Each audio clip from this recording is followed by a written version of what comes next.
Hi, it is For Good Forever for Southern Illinois. It is a joint venture with Southern Illinois Community Foundation and many sponsors and nonprofits throughout Southern Illinois that we'll be talking to. Today, we are going to have the opportunity to talk to executive directors, people on board for many of the nonprofits, over 100 nonprofits that are being potentially accepting donations from you, the viewer, the people out there, the donors, but we are going to be talking to them and letting them tell you why you should donate your money to their organization. These are people throughout Southern Illinois that are dedicated, committed to making a difference. And what better way to do that than let them speak on behalf of their organization to let you know and see if it tugs at your heart or if it's a nonprofit that really speaks to you. And I think that's really the most important part about today.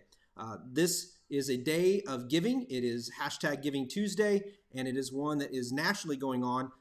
But the people over at Southern Illinois Community Foundation, which are my partner in crime over here, Michelle and Byram, are the brains behind it. And then we have all these amazing sponsors such as Black Diamond Harley Davidson and RV.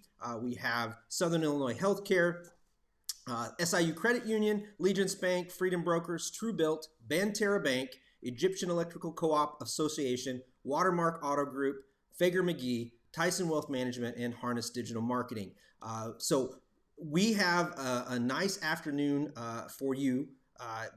First up is one that I was hoping, I'm really excited to learn a little bit more about Camp Beta. Sandy is going to be, I'm going to be bringing Sandy in. We were on Southern Illinois Wellness Board together, and she is a just energy, very positive. So I'm interested in learning a little bit more about Camp Beta, and I hope you are too. So I'm going to bring Sandy in here real quick. I say real quick, and then I always have to adjust it. Hopefully by the time this is done, I will have this all figured out.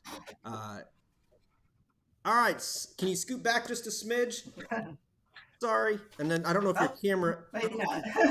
I don't know if your camera adjusts. There we go. I'll adjust. There we go. All right. All right. All right. Hey, welcome this morning, Sandy. How are you? I'm doing fine. How are you doing? Pretty good. It's I've got a long day. Hopefully we're breaking it up. Last year we didn't. We went nonstop. We're taking like little bitty breaks, but I'm hoping that we can make it till 11 o'clock or whenever our last interview is tonight. But I am not familiar with Camp Beta, so I would love for you to share with our viewers and myself, what is Camp Beta? Great. So Camp Beta is a free overnight camp, and it's for kids ages 6 to 17 with type 1 diabetes. It's a collaboration from Southern Illinois Healthcare, the Diabetes Today resource team, which I'm co-chair of, the SIU Touch of Nature Environmental Center, and SIU Dietetic Internship Program. So the camp's continued success has been attributed to the work of community members, partners, students, nurses, dietitians, and volunteers.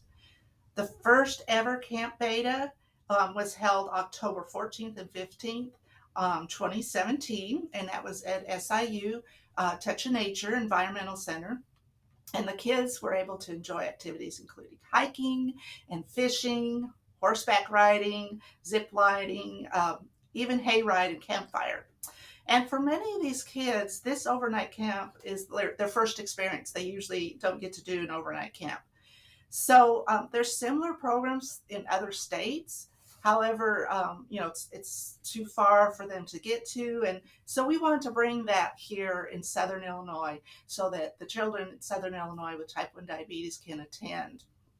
So, like I said, sometimes kids haven't been able to do an overnight camp, but we have volunteers such as nurses and dietitian, making it safe for them.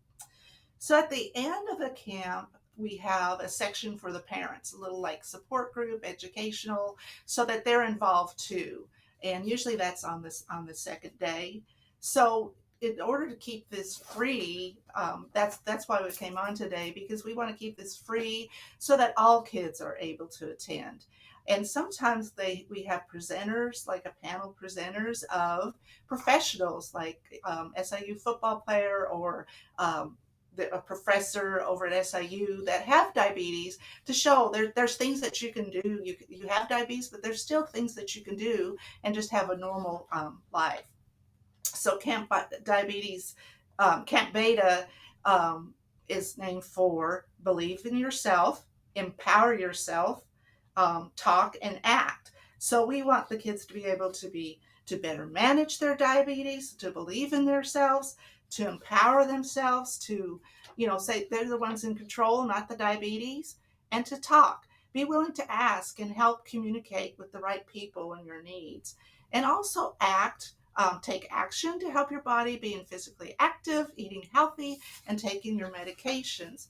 So they also gain new friends, make new friends at camp, and we'd like to continue that. We have a Camp Beta Facebook. So it's a closed group, but that they could share different things and continue to support each other. So as someone that has no clue, so what you're telling me, so I would just assume, doesn't matter if you have diabetes or not, you can go to camp, you can do all these things.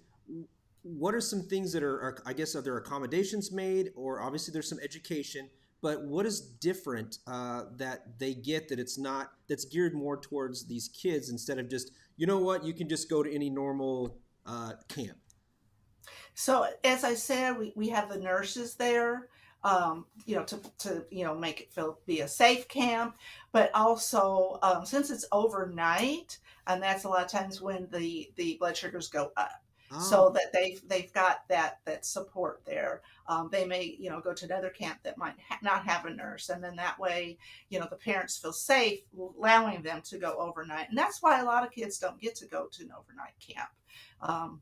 And then there's also dietitians and dietetic students there, and teaching them, like you said, the education on carb counting, what to do when your sugar is low, when your sugar is high, and of course they'll be doing activity, so that's going to affect their blood sugar too. So you said this has been going on since 2015, 17? 17. 2017. Yeah.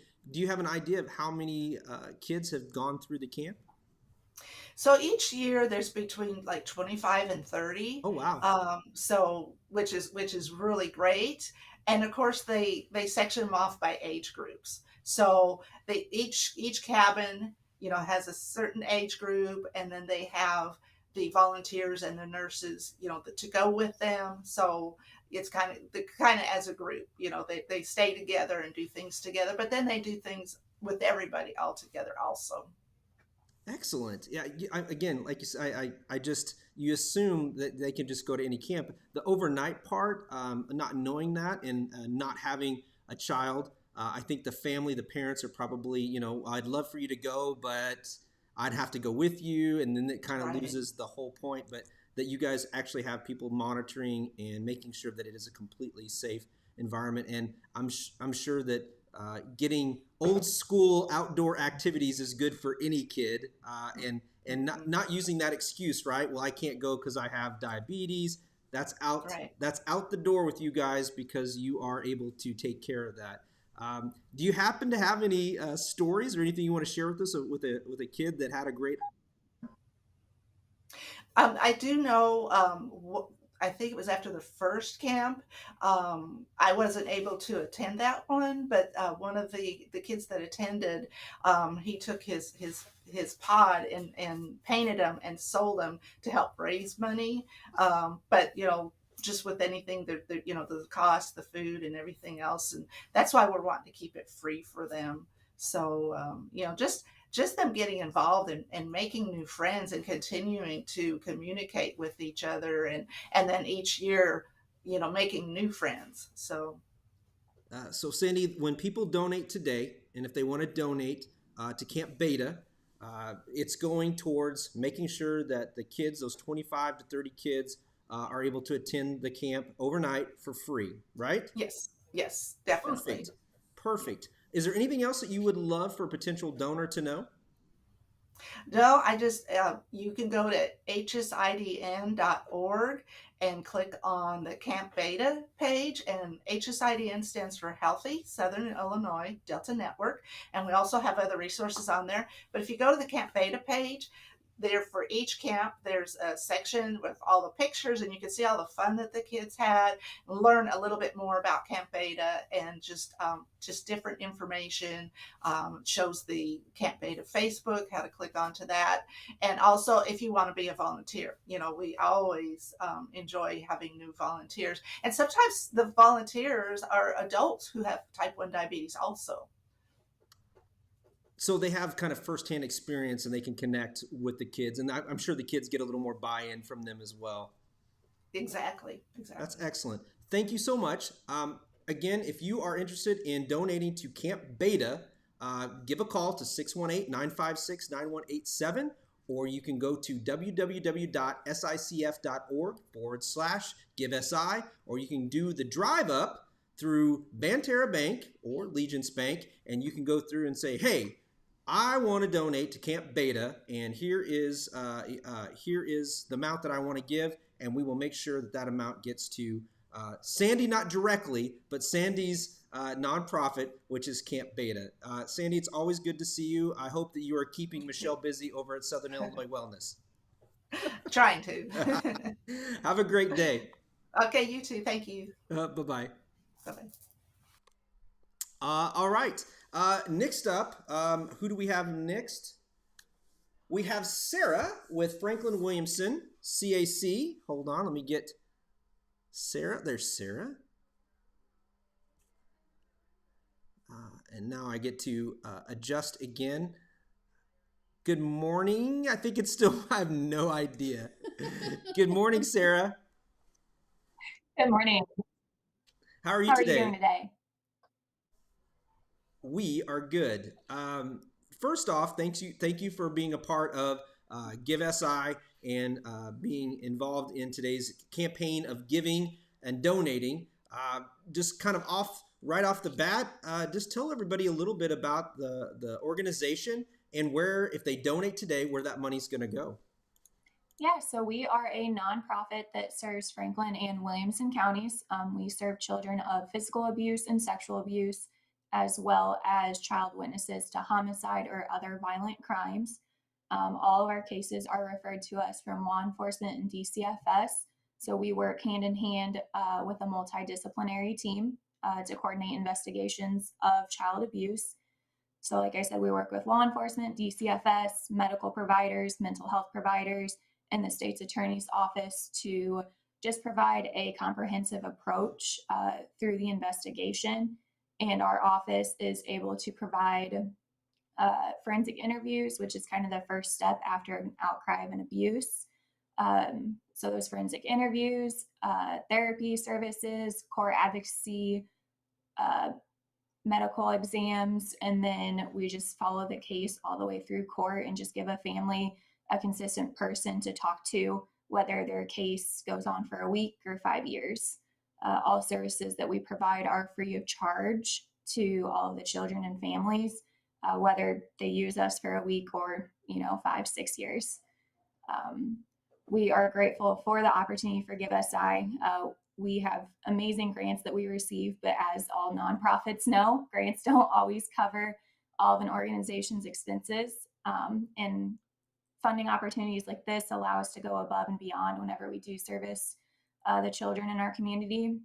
For example, one thing that we like to do is give book bags to all of the children that present at our center. They always get personal hygiene items, blankets, coloring books, crayons, and opportunities like this allow us to do that extra stuff for the children. Do those book bags also, are people able to just donate to, or those items to you guys? Yeah, so we actually have a lot of donations off of our Amazon wish list or back to school time. Casey's did a great job organizing a back to school drive for us. And so they kind of trickle in throughout the year. You mentioned, I learned last year about these forensic interviews, and that seems to be a key part of kind of like documenting and learning about the abuse. When you're looking at that, the forensic part of it, how much of that is, or how important is that to your organization and to the people that are utilizing your services? Yeah, so forensic interviews are absolutely pretty much the key step to start off the investigation. So whenever a child does make an outcry of abuse or something's reported to DCFS or law enforcement, the child will come to our center, and we have 2 trained forensic interviewers. We've each taken a week training, and it just gives a neutral setting for the child to talk about their abuse, disclose to a non-biased party. And those interviews are watched live by DCFS and law enforcement. That way, and they're all recorded. That way, the child only has to tell their story once. And a lot of times, those interviews are also played in court. That way, a child doesn't have to testify. And it kind of just helps those nerves for them. And when we're talking about children, what age range are we talking? So we service children 0 to 18. A lot of times with linguistics, children usually start talking or be able to disclose around age 3 or 4. However, we do still take those cases of the younger children. And a lot of times we'll interview either siblings that are also in the home or other kids around them that may be at risk. You know, the nature of your organization, sad that we have to have it, and it would be great one day we didn't. Like many of the other organizations I've talked with today, it'd be great if we didn't have to have them. What are some misconceptions, or what are some things that donors need to know that they might not know about your organization? Maybe what you provide, or just misconceptions about it? I would say probably one of the biggest misconceptions is stranger danger. Almost 95% of the cases that we see at our center, the alleged offender is someone that the child knows.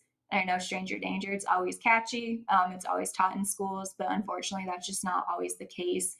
It's usually a parent, a parent's paramour, family member that does the abuse. And so we always just try to kind of break down those stereotypes. That way, parents do teach their children about body safety, no means no, things like that. So I grew up in the 70s and 80s, and that was a huge tagline, stranger danger. And that was, I mean, they did a great marketing job of that, because I still to this day know that, and that's brings back lots of memories of the 70s and 80s of avoiding white vans, Absolutely. white vans, all that stuff. So I guess what I'm hearing is we probably really need to educate kids more on not only their bodies, but making sure that they speak up. And I can't imagine what they go through, and especially if it's a family member or someone that they're told to trust.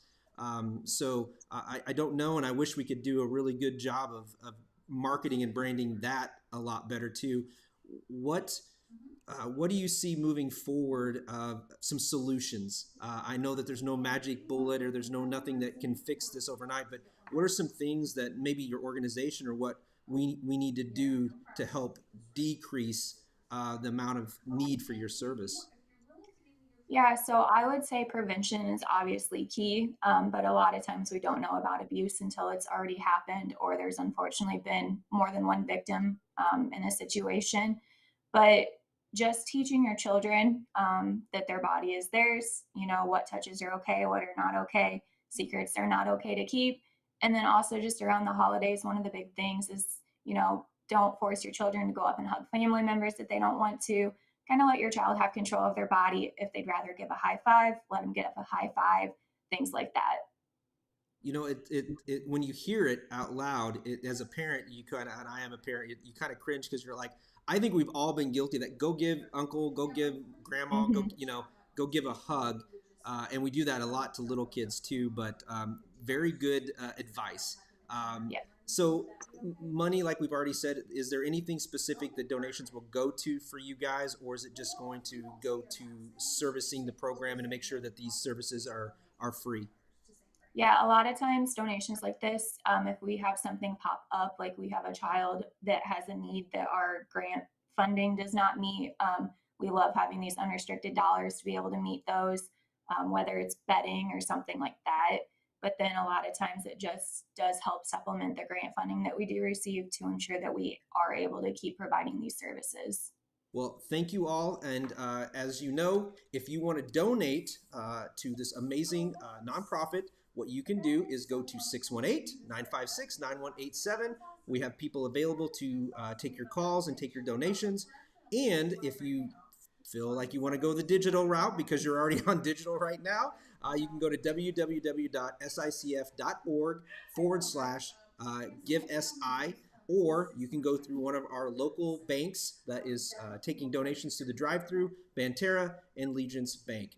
Thank you so much for joining us today, and I hope we are able to raise a lot of money for your organization, because I know it's needed, and I know it's needed beyond what the capabilities of what we can probably imagine for many of us. But I'm glad that we have you. Thank you for your due diligence, and everybody that is at your organization. Thank you so much. Yes.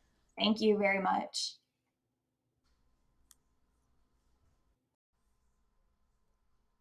All right. I'm trying to see here. I got to see. I need my list. I got to have my list here so I know exactly, so I can do my due diligence. And I need to probably. What do you have waiting? We have, I think it's Shara and Haley.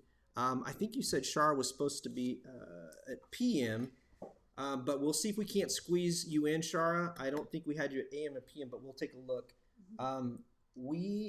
If you want to wait, we can try to squeeze you in after Haley. I have Haley at 9:45 AM, or Shara, you can come back tonight, or just wait. If you want to wait it out, we'll try to squeeze you in. I can probably make these go a little bit quicker, but we are going to bring in, okay, so I have got to know this next person very well through devotion groups, through mastermind groups. She is a winner. She is one that is, I've said that there's a couple people that have been tenacious.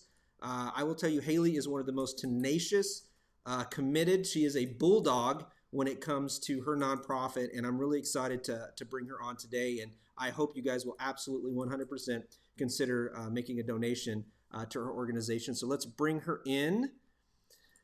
And then I got to adjust here just a second, Haley, so I can get you in the center. I wish I could figure this out. There we go. And then, yep, you're like zoomed in.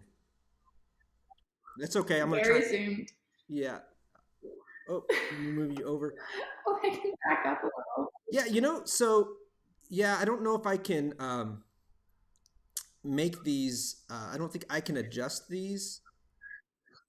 I can center myself if you want. Yeah, there you go. That's not bad. Real quick. We had a comment. Tina, thank you for joining us again today, and good luck with your raising funds for your nonprofit as well. Haley, we've had the opportunity to know each other and spend a lot of time in different atmospheres, and I just got to tell you, I always enjoy hearing and learning from you, and hopefully we're going to get some updates from you today, and you'll let us know what the donations that you raised today are going to go to. So tell us a little bit about your organization. I'm trying to back up just a little bit because, wow, that is in my face. It's too close for you guys. I think your makeup's spot on today. You look great. There you go. Yeah, so it's been really fun getting to know Tom, obviously. He's always a hoot. I have never heard myself described as a bulldog before, so that's exciting. Yeah, so we actually just announced a little bit ago on Facebook what we will be using the funds specifically for. But essentially what the Mosaic Initiative is that we combat sex trafficking and sexual exploitation locally and globally. We used to be more globally focused, but the last couple of years has made us kind of reevaluate some of those things, and also just aware of the pressing need here in the state of Illinois and specifically our region. I saw that you were talking to the Child Advocacy Center, and we are massive fans of them.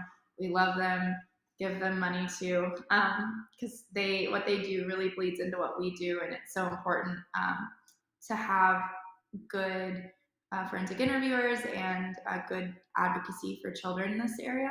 So what we plan to specifically use these funds for is a new initiative, a new campaign of ours called Hope for Healing. And what that is really, it's our intention to open a long-term residential care facility for minors ages, probably female. We're still figuring all of the smaller details out, but most likely all females ages 13 to 17. We do see a lot of our survivors are in that demographic, in that window. And there's very little, I think there's what the last number I heard was only 6 beds for the entire state for that demographic of sex trafficking survivors. For the entire We don't see that change. For the Pardon? entire state, only 6 beds? Yeah.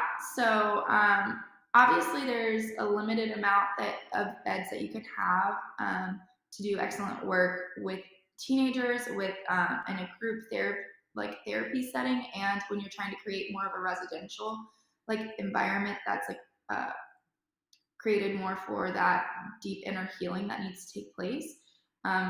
So I actually worked with this demographic back in St. Louis in a residential facility for a short amount of time when I was a little bit younger. And I think most of the time we had between 4 to 6 girls, and with teenagers, 4 is already a party. So we're hoping to have about 4 to 6 beds. So we will hopefully double the state's capacity in that manner.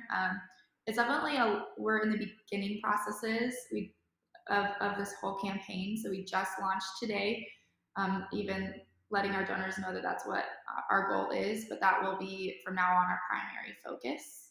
So we're really excited.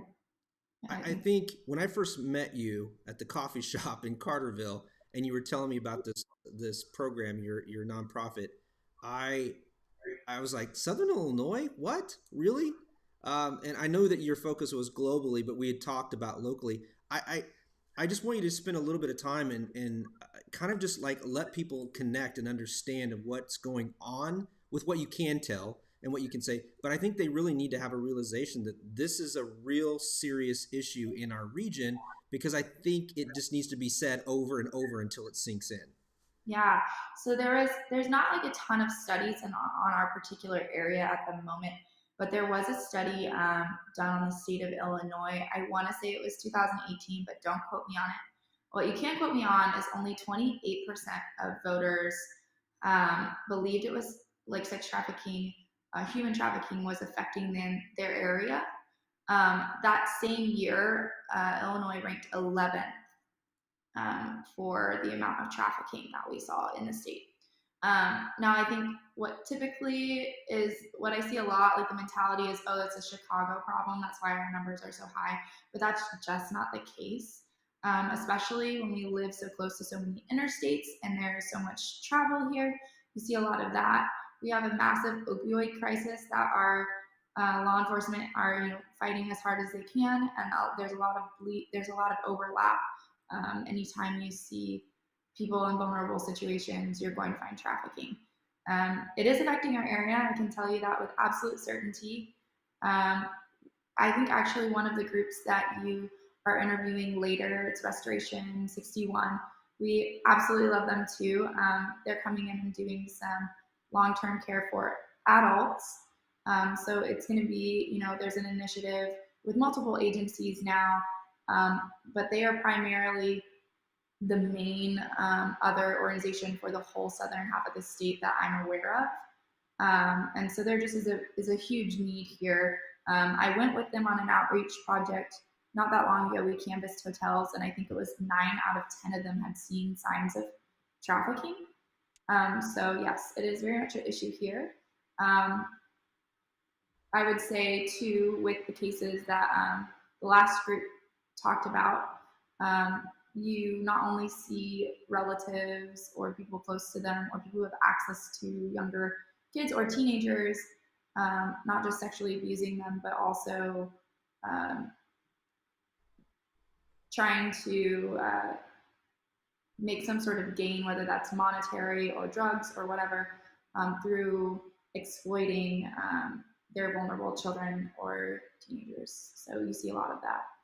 It's hard, like many of these organizations, it's hard for a normal everyday person that gets up, goes to work, has their coffee, goes home, maybe even goes to church. It's hard for them to understand what exactly the world that I don't want to say live in, the world that you are fighting. And there's such a separation, and it's hard to connect. But that's why I say we need you, and you are tenacious. You are a bulldog. You are, anytime, when I see something that deals with sex trafficking or something, and I read a news report or something, I send it to you. And I know you probably already know these things, but you have just become synonymous with me. And that when I see, and I even look at places and locations in my community differently because of you. And you know what I'm talking about. So I just can't say thank you enough for having a clear message and being persistent and consistent with that. And I hope that you continue with that, and that you are given the energy, the spiritual energy, the guidance from God to continue with that, because I really do think you're having an impact. And I think it will take some time, but it's going to be consistent, and it's going to getting everybody on board. And I think when it does, it'll click. And like I've told a couple of others, we'll have our third or fourth Give SI, and you'll be like, I can't believe it. We're really getting there. This is what's going on. People are talking about this now. And it's an uncomfortable topic. And It is. But I think there's a quote by Christine Kane. She actually started A21, which is a massive anti-trafficking organization. If you haven't heard of it, look it up. It's great. I will always push you to support other organizations. I just will always cheerlead everyone on. So team wins are wins. So she actually has a quote, and she talks about a little bit about how to see injustice is to allow yourself to be made uncomfortable, and the need for that. And so I realize that, when I speak or when I'm trying to bring some education and awareness, that I'm asking people to allow themselves to be uncomfortable. I think a lot of what you said is a lot of the reason we see it be so prevalent. It's because it's so easy to live in that like blissful ignorance, and to no fault of that own person. But now that we have the resources to learn more about it, I think it's so important to allow yourself to be made uncomfortable by it, because it ultimately, whether it's sex trafficking, which is more of the commercial aspect of exploitation, or just ongoing sexual abuse, like we heard about earlier from the Child Advocacy Center, it affects so many people. I don't think a day goes by where I say what I do and I don't get a disclosure of ongoing sexual abuse. And so there's a good chance that a good portion of people listening today have had some sort of experience with that. And I think it's so important for everyone to learn about these things and become aware of it, so that we can best serve others with compassion and open eyes. Yeah. Well, if you are touched and moved like I am by Haley and her organization, I ask you to consider donating to her nonprofit today. You can call 618-956-9187. You can also go online to www.sicf.org/GiveSI, or you can go to one of our participating banks today, Banterra or Legence Bank, and go through the drive-through and say, I want to donate to the Mosaic Initiative, and it will be going to an amazing person, an amazing organization, and I hope and wish that you can end. I want to say that I know the person that ended sex trafficking in our region. I would say globally, but I'm going to start out small. I want to say that I know the person that ended it here, and I knew her when. And I hope that you will. I can be a small part, I know, but I have big hopes for you, Haley. I think last year you gave me a little bit of a hard time because I maybe said something about how our goal is to one day set the standard for like the rest of the state or something. And I think I apologized, and you're like, don't apologize for that. I love it. So nope. We want to see Southern Illinois like setting a standard. We aren't right now, but I think that we will. And right now we are at such an opportune time to be doing this, because there is so much opportunity for interagency work. And I think we're going to hit it hard, and that's what it's going to take. So thank you for your time, and thank you for taking the time to interview all of us. You're always so good at this. even though you listen to so many, you're so interested in encouraging. So. Well, I am, because I'm always amazed at how many people care throughout Southern Illinois. And there's Michelle. She wanted to say hi. Hi. Thanks, guys. Thanks, Give SI. We were so excited to be part of it last year and even more excited this year. So. Well, thank you. Hustle today. Get out there, push on social media, beat the streets, raise as much money as you can to get some of the matching. Always hustling. Have a great day. Bye, guys. Bye-bye. Again, if you want to donate to any of the nonprofits that we've had today, you can call in to 618-956-9187. We just had someone call in a few moments ago. Wow. Dude, that was kind of exciting because I got to answer the phone. Okay, I know you guys can't see her because she really wasn't. She wasn't going to be here. We were going to be splitting this up a little bit today. But are you allowed to say who they donated to? Yeah. Who did they make a donation to? St. Francis. St. Francis. $50. That's awesome. All right, we had a nice donation to St. Francis. We've had two $5,000 donations. We're looking for someone to beat that. Last year there was an $8,000. The biggest donation was $8,000. We're looking for someone to beat $5,000 today, and it might be because of the next guy that we're going to have on here. We're going to have Mike Tyson from Take Action on here, and that might be the one that connects with you in your heart, and it might be the one that you are just really connected to. So I'm going to bring Mike in here.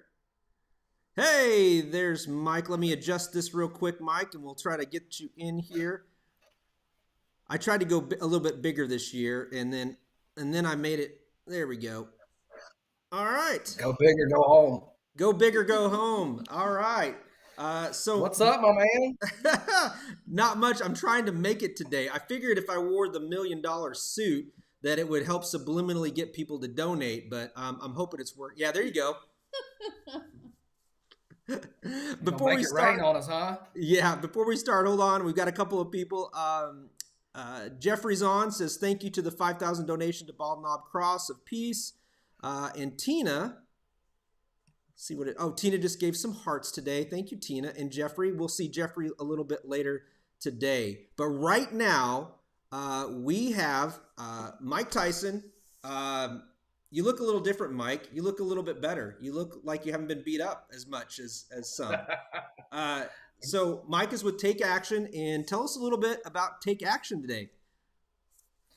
Awesome, Tom. Thank you. Hey, before I get started, I really want to take a second to thank you for what you do, and Michelle also for the work you guys do. We got to be a part of this last year, and I really think sometimes you downplay the tremendous success that was, because you guys did an outstanding job. I know you mentioned earlier that you guys kind of threw it together. Well, brother, for throwing it together, you guys sure do pull it off about like you pull off that $1 million suit and that mustache. Another thing, compliments on the mustache. I've watched you kind of grow and develop that thing over the last month, and it is tops, brother. Really fits the derby. It's getting shaved tomorrow, man. I'm done. Oh, man. Also, not to forget, the Southern Illinois Community Foundation. You guys are all tremendous assets to our region down here in Southern Illinois. So we really appreciate the work you guys do and having this telethon every year. Thank you, Mike. Michelle's sitting next to me, and she said, if you didn't hear, she said, thank you.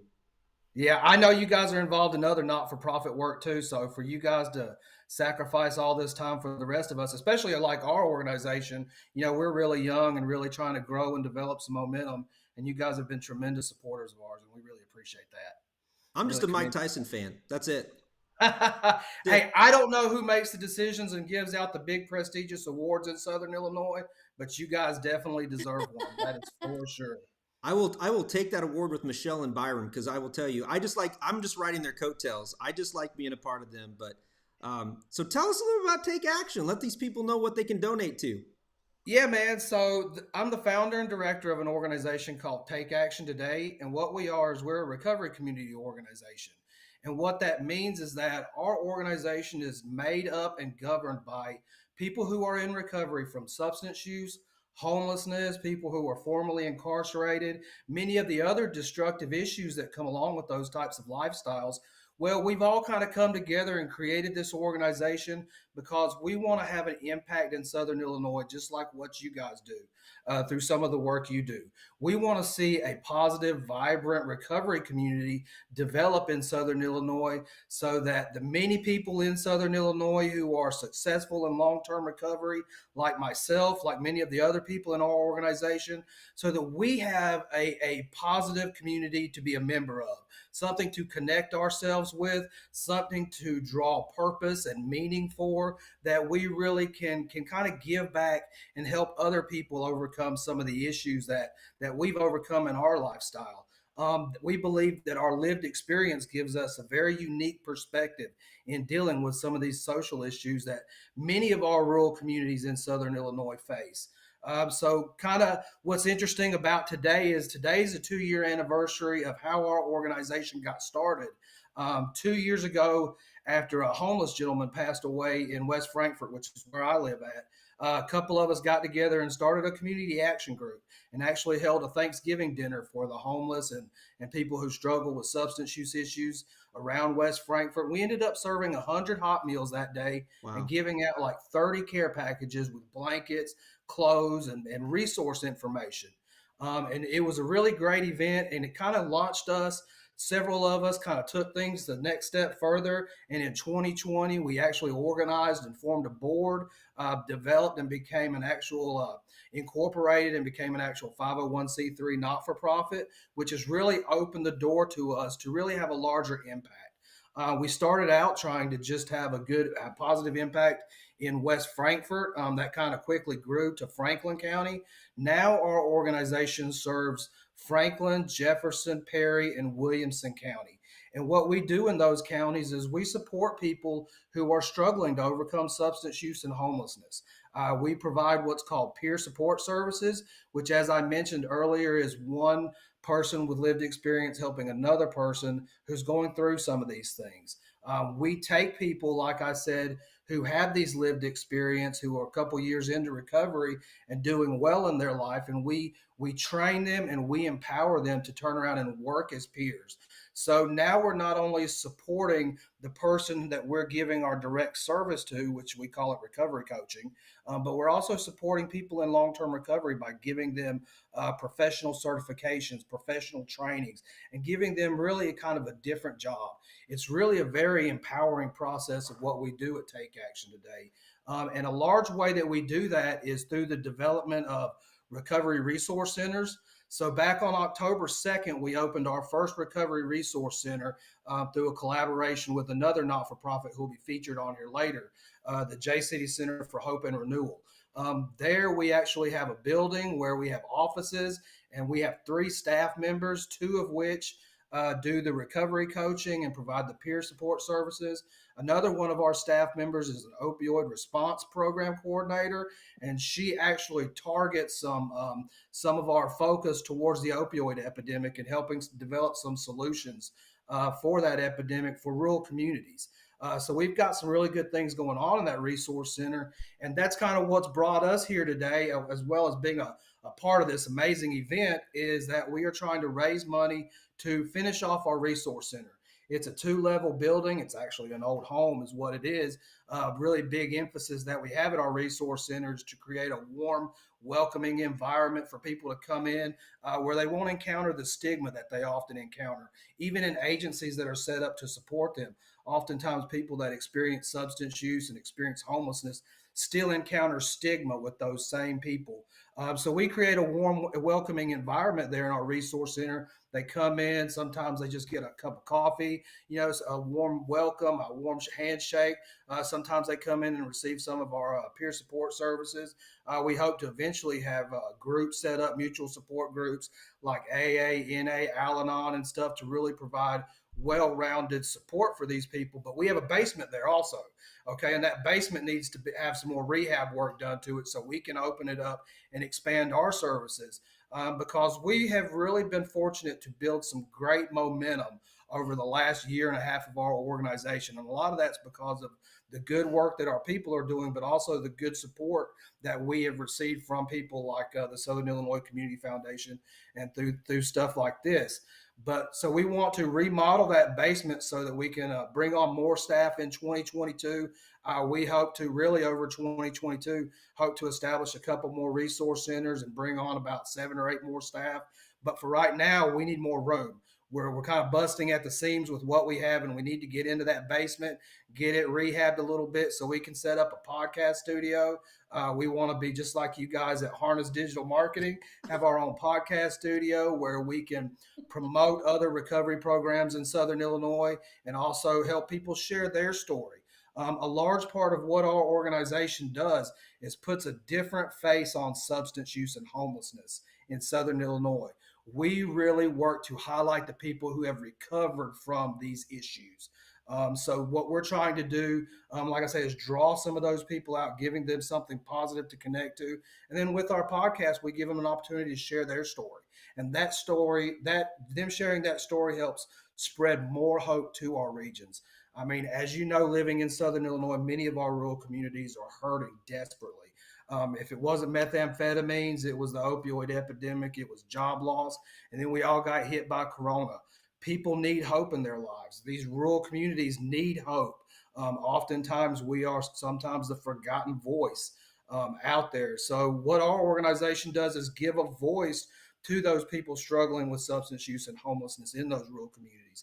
And then hopefully we can garner some attention and draw some support to Southern Illinois to help support some of these people. And really kind of, oftentimes when we talk about people who are homeless and we talk about people struggling with substance use, we often follow it up with, oh, people never change. Oh, they'll never change. Well, we want to change that expectation to where when we talk about people with substance use, recovery is now the expectation. We want to change the whole mindset in Southern Illinois and across Illinois to where when we see these people who are experiencing these issues, now we know that there is hope for them and that recovery is expected of them. And then they can expect it for themselves. And Mike, your story, like getting those stories out and letting people know the success is key. I think all we hear and see is the negative. We are not getting to experience and see a lot of the positive and the good. And a lot of times it's hard. I know a lot of times people don't want to share their stories, and I get that. But they are a testament. And the other thing I want to tell you is I've always been a fan of the model that you have of you guys helping yourselves. I like that because as a military guy, and we only seem to listen to other military. Yep. We only seem to listen to other military guys. And I like that. And I know that was part of the model and design is that, you know what, if no one else is going to help us and give a damn, then you know what, we're going to do it ourselves. And I love the name Take Action Today, which is also a great take on tat. So you could have this whole industry of tattoos, just saying. I'm giving you a freebie there. But I can't say enough about how proud I am of you and how you have really grown and your persistence and how much you've grown and made things happen and continue to make things happen. So if you guys are listening to Mike and his story and you want to donate to Take Action Today, call 618-956-9187. Go online, www.csicf.org/GiveSI, or you can go to one of the banks, Banterra Legence, drive through and say, hey, I want to donate to Mike Tyson, right? And then, of course, that'll be a whole nother discussion. But make a donation to Take Action Today.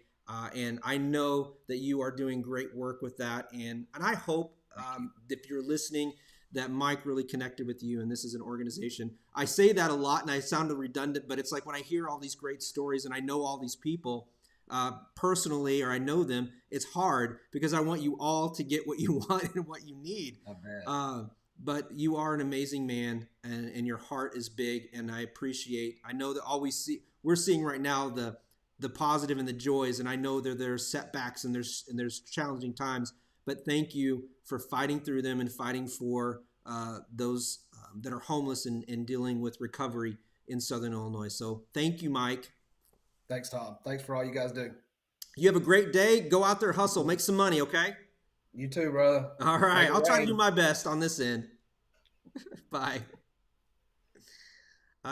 Just an amazing man. I remember when you connected me with Mike, Michelle, a couple years ago, and just I love the concept of helping themselves and the military the connection. And it was just amazing. You're hearing some amazing stories today from people, and it might be hard and challenging to figure out which one you want to donate to. I get that. If one isn't really just speaking to you directly, there's an answer. There's a solution. You can just donate to the Southern Illinois Community Foundation pool fund, and that will go in to help be distributed among all the ones you've heard today. It doesn't have to be super hard or complicated. It just needs to be a start. $1, $10, whatever, it doesn't matter. Collectively, we can impact all these nonprofits through Southern Illinois. And as the day goes on, it gets a little bit more and more emotional, and it gets more of like, come on, let's do this. Let's make this happen, because there's so many great nonprofits. So donate to Southern Illinois Community Foundation, the pool, and it will go to all the over 100 that we have charitable donations. It might not sound like a lot, but when everybody gives in there, it's going to help everybody. So so go out and make that happen. Let's see. I don't have my list, so who do we have up next? I can tell you who it is. I can tell just from looking at her. It is Missy Greathouse with Dispute Resolution. Dispute Resolution Inc. Okay. I actually remember her from last year. And I think if I remember correctly, we had a really great discussion. So I'm excited to bring Missy back in here. All right. There is Missy. Let me get you centered here. I don't think, I'm trying to figure out how to do there's not much I can do about the size unless you want to scoot back a little bit. I'll try to work on that a little bit later. Actually, you know what? Oh, too funny. I'm going to use you as a guinea pig real quick, okay? I'm going to see if I can't fix this Do it. size. No. I'm trying something new. I'm trying to be bigger and better and bolder this year, and it doesn't seem to be working. But I'll just probably have to have you scoot back a little bit. I apologize. No, you're fine. Is that better? I'm not as in your face. Yeah, there you go. And there'll be a little bit of a delay. Is that good? Yeah, there'll be a little bit of a delay, but it will catch up. How are you this morning? I'm great. How are you? We're off to a really good start. A lot of great nonprofits that we're learning about, and I have a feeling when we talked about this last year, it's your organization is gonna have a bigger impact today than it did last year. So I'm excited to hear where you're at and where the money donated today is going to go to for your nonprofit. Sure. So, hi, everyone. I'm Missy Greathouse. I'm the executive director of Dispute Resolution Institute. We are a mediation organization. So our goal is to provide space for people in conflict to talk about the issues and try to help them resolve that conflict. And what Tom is referring to is last year we were here on the cusp of the eviction crisis, which we thought would have happened at that time. It slowly was held off through moratoriums, which was great, but also put people even more behind in their rent. So the moratorium was lifted October 3rd by the governor. And so we have been on the ground running. Our staff on the front lines have been mediating cases between landlords and tenants across Southern Illinois, trying to help them either figure out how to do a pay and stay in their home, stay in their housing, trying to connect them with that rental assistance, which a lot of people have found challenging to complete and get into the landlord's hands. And if that wasn't an option, if the relationship just broke down, trying to find some kind of dignified way for the person to exit the housing. So trying to ensure they're not homeless, trying to ensure that they have a move out date that will get them into another living situation. So that's the big thing that we're doing now. Last year, we were a staff of 2.5. Now we are a staff of 7, and I'm hiring 2 more staff members. Currently, I will be posting them this week. And it is all centered around trying to help people avoid eviction and what is coming next, which will be the foreclosure crisis, which they see will be following the eviction crisis. Yeah, so your services are obviously the timing was almost perfect, almost divine intervention, if you will. But it's interesting to see that you've been able to people to use your services, because I think you're right. I think one of the things that I've noticed and I've seen is that with mediation, it's bringing two parties together and being able to see both sides and understanding. It's easier to see. It's humanizing, if you will, as opposed to, I'm a landlord, and I'm not dissing landlords, but I'm a landlord in my house with my electric and all my bills are paid, to a person that was laid off, lost a job, and is stressing and wondering. Obviously the landlord has property. They need to pay bills too. I get that. But it's also the humanizing part is we have a human person that needs shelter, needs basic needs met. How can we work collectively together? And sometimes you can't see the forest because of the trees on either side. That's why we have you to help us, you and your team, to help us see the options and things that we probably didn't know existed. That's the key, is that there's usually a solution. We just don't know the question to ask or who to ask. And you guys have been amazing with that. And you're going to be obviously very busy, probably even more, but I'm glad that you are able to bring on more staff. So is that where, when people donate, is that where they are, the donation is to go into the services to hire people? Yeah, so we're doing the eviction program. So most of the costs will go towards that. But we also have launched our first community mediation training in Carbondale. And with that, we are hoping to train community members in mediation skills, so that then when community members have issues that might need mediation before court, or if it's not really a court issue, they can receive services at no cost from a fellow community member. So just like Mike, you were just talking about trying to get people trained so that they can then support their fellow community members as well, hoping to prevent conflict in any way in the different communities that we serve. So our first cohort of community mediation trainees are currently being trained, and we should be ready to launch that in Carbondale in January, which we're really excited about. And that is not funded by any funding. So our eviction program, we do have some grant funding to help support that. But we're hoping to expand that community program as well, because what we've tried to convince landlords and tenants about is you don't have to go to court. You could go to mediation before you even file a case. It saves time, it saves money, and then hopefully gets people answers sooner rather than later, so that they can move forward, either living together or dignified exit in some way.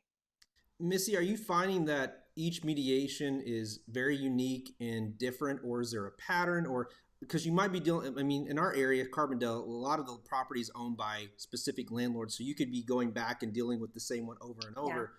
But is every situation very unique and different? Is that something that landlords need to understand too, that it's not a one size fits all? Yeah. So that's the best part about mediation. The judge can make all the decisions that they would like, but they are really limited on what they can do from the bench. In mediation, we can be more creative. So we've had people figure out how to not only get the rental assistance, but maybe pay back some of those past fees within their next few months of rent, or figure out other ways that they can move forward. But one of the other great things about the mediation and evictions is also talking with tenants about the fact that not every landlord is the big bad owns thousands of properties landlord. There are a ton of landlords in Southern Illinois that own one or two houses, and they will be in foreclosure if they do not receive that rent. They are on the brink as much as the tenant is. And so being able for them to see each other's side to try to come to some type of resolution is the most beneficial part of the mediation, and actually getting them to talk to each other, because at this point, a lot of them have gone like 12 to 18 months without talking to each other, because one of them is ignoring the other, or they're not, the tension has built up so high, especially with COVID on top of everything else, dragging things out, that a lot of times this is the first time they're even talking to each other in 16 to 18 months. Now, is there some opportunities for landlords for, I guess, reimbursement assist? Is there any state or federal stuff where they can forgive, or they can recoup some costs or do write-offs for taxes? Are some of those options for landlords too? Yeah, so we are mostly helping with court-based rental assistance. There was funding through federal and state grants that have been set aside for courts dealing with the last stop. So the court is the last stop to homelessness when you're being evicted. And so there was $60 million set aside for the state for courts to get quicker access. So previously, a rental assistance application might have taken 90 days if you were going through the different partners throughout the state, just because of the sheer volume. This court-based rental assistance is supposed to be a lot smoother, a lot quicker. We have seen some get resolved within 10 days and found out that they were going to get money and how much that was, allowing the landlord to know, okay, this is the amount of money I have coming in, and so that they can move forward on knowing if they're going to keep that tenant or move forward with the eviction. So as we move forward, and you're going to obviously continue to grow, how do people decide to take your services? Obviously, we want to get the word out, but who is the ideal person to contact you? Is it the landlord? Is it the renter? Is it both of them? Do they contact you? Do they contact dispute resolution directly? Yeah, so they can contact us directly at 618-549-1200. Any party can contact us. If it's before court, both parties have to agree. So if they want to come before court, both parties have to agree to go to mediation.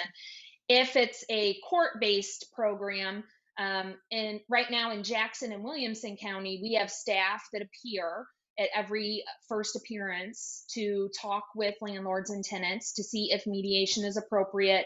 And then the rest of the counties throughout Southern Illinois, those are being ordered to us, just because we all know how large Southern Illinois is. To drive the whole area, it takes hours and hours. So we're appearing in those two large counties, but judges from Johnson County, Massac County, they're ordering cases to us as they see would be good for the mediation program.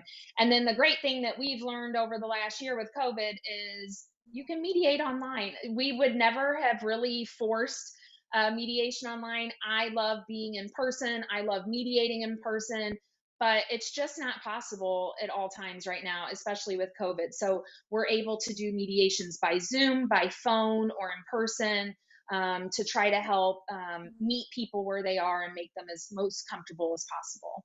Well, thank you for dispute resolution, and thank you for spearheading this. It's amazing.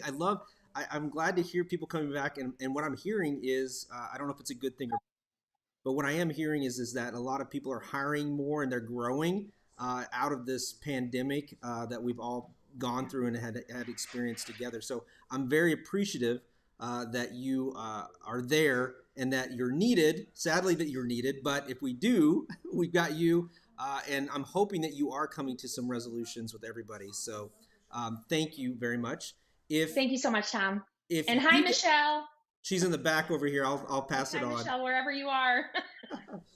If you are one that wants to make a difference in the community and you want to donate to make sure that maybe you're a landlord, maybe you're a rental person, maybe you're just a person that cares. I'm on phone duty, Missy, so. So if you are interested in donating to Missy's nonprofit dispute resolution, call 618-956-9187. Give Michelle something to do so she'll get away from me and stop bugging me. Or you can go online to www.sicf.org/GiveSI, or you can go through one of our participating banks, Legence or Banterra, and drop off and say, I would like to donate $1 million out of my bank account to dispute resolution. That would help you out for a little bit, right? Yes. All right. Good luck. Thank you so much. Have a great day. You too. Go out there, hustle, make some money today, okay? Thank you. All right. Bye-bye. Bye-bye. So we, I don't know if you remember the Leadership Institute, but yes. But Claire is actually working at dispute resolution. So you got to meet Claire at the Leadership Institute. Yes. And she completed that program. So she was one of the graduates of that institute. And so that's really exciting that she kind of found that home at DRI as well. So that is awesome. If you would keep the spreadsheet up for me, since I don't have a printout, that will help me make sure that I'm much I'm better at bringing in everybody. Okay, thank you. All right, everybody. As we transition over real quick, I just want to remind everybody, thank you to Black Diamond Harley Davidson. News 3 has been an amazing host where we've taken over their conference room. I know you can't see everything, but I've got a little section here. Michelle and Byron have a lot of room, but I got a little Harry Potter closet here. I got my little Harry Potter closet, and we're just going to continue trying to get the word out there, not only today but for the future. But today we're hoping to get and reach as many people as we can through all the different platforms that we're streaming on today. So next up, I'm going to be bringing in Andrew with the Boy Scouts. I have a history with the Boy Scouts too. It was a huge part of my younger childhood. My dad was involved in it for many years, even after I wasn't. So it has a big warm spot in my heart. And let's bring Andrew in here. There he is. I'll have to adjust you in just a second.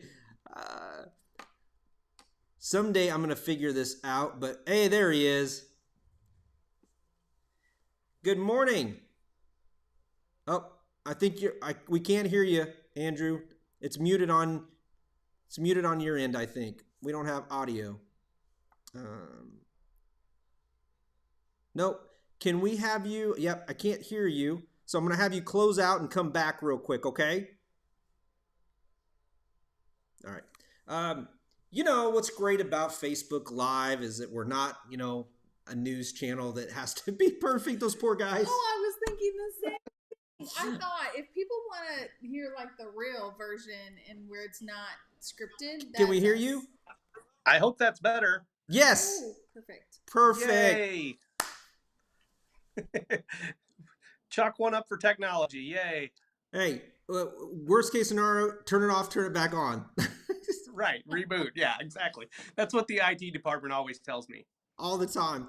First off, thank you so much for joining us again this year. And I would love to hear some updates and maybe let some potential donors know what you're wanting money to go towards today for the Boy Scouts.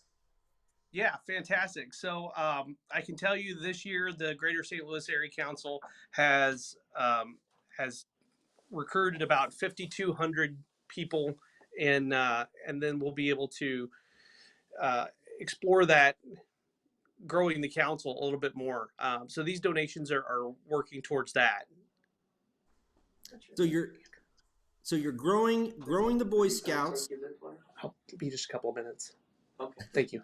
I'm sorry. No, you're fine. You're fine. Hey, we're totally informal here today, if you haven't noticed. I was gonna say I'm multitasking. I'm actually at the doctor's office today, waiting for my appointment, and so the nurses are looking for me because I'm hiding in a conference room in the doctor's office. Well, as you know, or you might not know, this is Movember. I'm growing a mustache to get men to get their screenings and to, if they need counseling, to get counseling. So I will tell you, I will strike this up as a win for me since you are at the doctor's right now.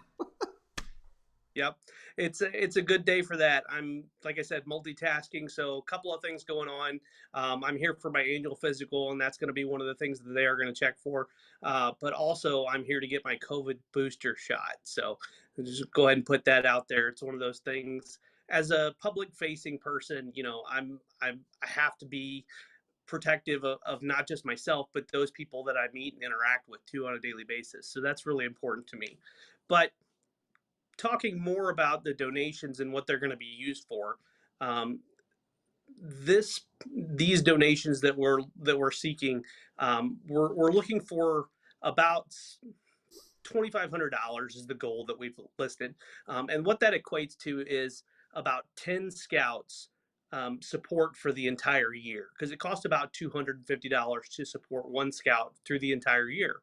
And some of those things that it goes towards are obviously keeping the council functioning as one section, but in addition, we offer financial assistance for scouts families who can't afford to be in the program. So that's one of the ways that we try to get kids involved, is by is by circumventing the cost. Well, not really circumventing, but offsetting the costs. Offsetting the cost. Thank you. Hey, I'm going to cut you some slack here at the doctor's office, man. Nervous. It's nerve-wracking. So you just completed recently the annual food drive, and I will tell you, I'm pretty sure that it was very successful in Carterville. But can you talk to us a little bit about that program, and did you have a lot of participants, and what was the impact? Yeah, it was a huge impact. Council-wide, we collected almost 2 million food items. That's across 64 counties in Missouri and Illinois. And so that supports a tremendous amount of food pantries in a number of different communities where it's really desperately needed. As far as the numbers we go, I don't have council-wide numbers, but I can tell you in my district alone, we had about 800 scouts participate, scout families even, because there were siblings, there were parents, other volunteers, and we collected about 75,000 food items just in my district. That's amazing, and the impact that it's going to have on all those food drives, especially this time of year. This season is usually hit pretty hard. Thanksgiving, you go into Christmas, it's winter. It's just that time of year that it gets depleted. But no, I thought it was great, and I always love seeing the blue paper bags, and I love seeing the families go door to door and drive. It brings back memories. We used to do paper drives back when I went through Boy Scouts. But this is just an amazing impact that it has, and I think it's just really good to see these families who have been probably cooped up out getting some fresh air and doing some good throughout the summer. Absolutely. And, it's one of our 2 major service projects for the year. Scouting for Food probably is by large, in a way, the biggest community service project in North America. I don't have hard facts on that, but my assumption is that it's probably one of the biggest in the country. We'll just go with it. And it really is. Say again? We'll just go with it. It sounds good. Yeah. And it really is tremendously helpful in a number of ways. It dedicates, it shows kids that there is dedication to community service and that you can help others because scouts are helpful. And that's one of the things that I continually harp on and preach is that for the things that we've been teaching for youth in character development for the last 100 years is scouts are helpful. Scouts are courteous. I mean, who likes to deal with rude people, right? Scouts are kind. I mean, there's a number of different character developments and attributes that we teach these youth that don't have any other role models, or they have role models at home, but may not know how to teach those things. And so that's one of the things that scouting aims to help kids with. That's awesome. And by doing that, we create leaders for tomorrow that have those attributes. I will definitely tell you that going through, I didn't make it all the way up to Boy Scouts. I think the last thing I did was Webelos. I ended up moving, but the things that I learned were entrenched in me, and I obviously took some of that, joined the military. I'm involved in community now, whether through Carterville City Council. It's just I think you're right. I think that those ingrained early on, those skills, those characteristics. Do stay with you, and I think it's important to have that. And I'm sorry, we need 2 minutes. I just need to finish this. I'll be right there. Okay. Thank you. I'm so sorry. We will cut. We'll let you get to your screenings and get your booster shot, but I just want to give you the final words. If there's anything else about donating to your cause today. No, I appreciate everybody's opportunity to give, and tremendously. It doesn't really matter where you give your money. It does to me. We'd love for you to give to the Boy Scouts, but anything that you guys can give across any platform is going to be helpful somewhere to somebody who needs it. And that's really what today is all about. Awesome. All right. Well, let's get you out of here. Let's get you back to your doctor's visit. So, it's the whole reason I have this silly mustache. So get in there, and thank you so much. We appreciate your time too. Thanks for your time, guys. Have a great day. We'll see you later. Bye-bye. If the Boy Scouts is an organization that impacted your life, impacted your kid's life, if there was something that you wanted to donate to, then donate today. This is the day to do it.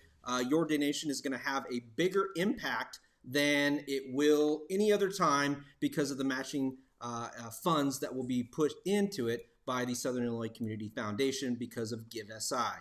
So if you want to donate to the Boy Scouts, 618-956-9187, or you can go online to www.sicf.org, hashtag / I'm already telling you, /Give SI, or you can go to one of our participating banks today, Banterra and Legence, drive through and make a donation that way as well. All right, next up, I'm on track. While we have a little bit of time here, just want to go back through, thank our sponsors, because I know we could not do this without them. Black Diamond Harley Davidson and RV.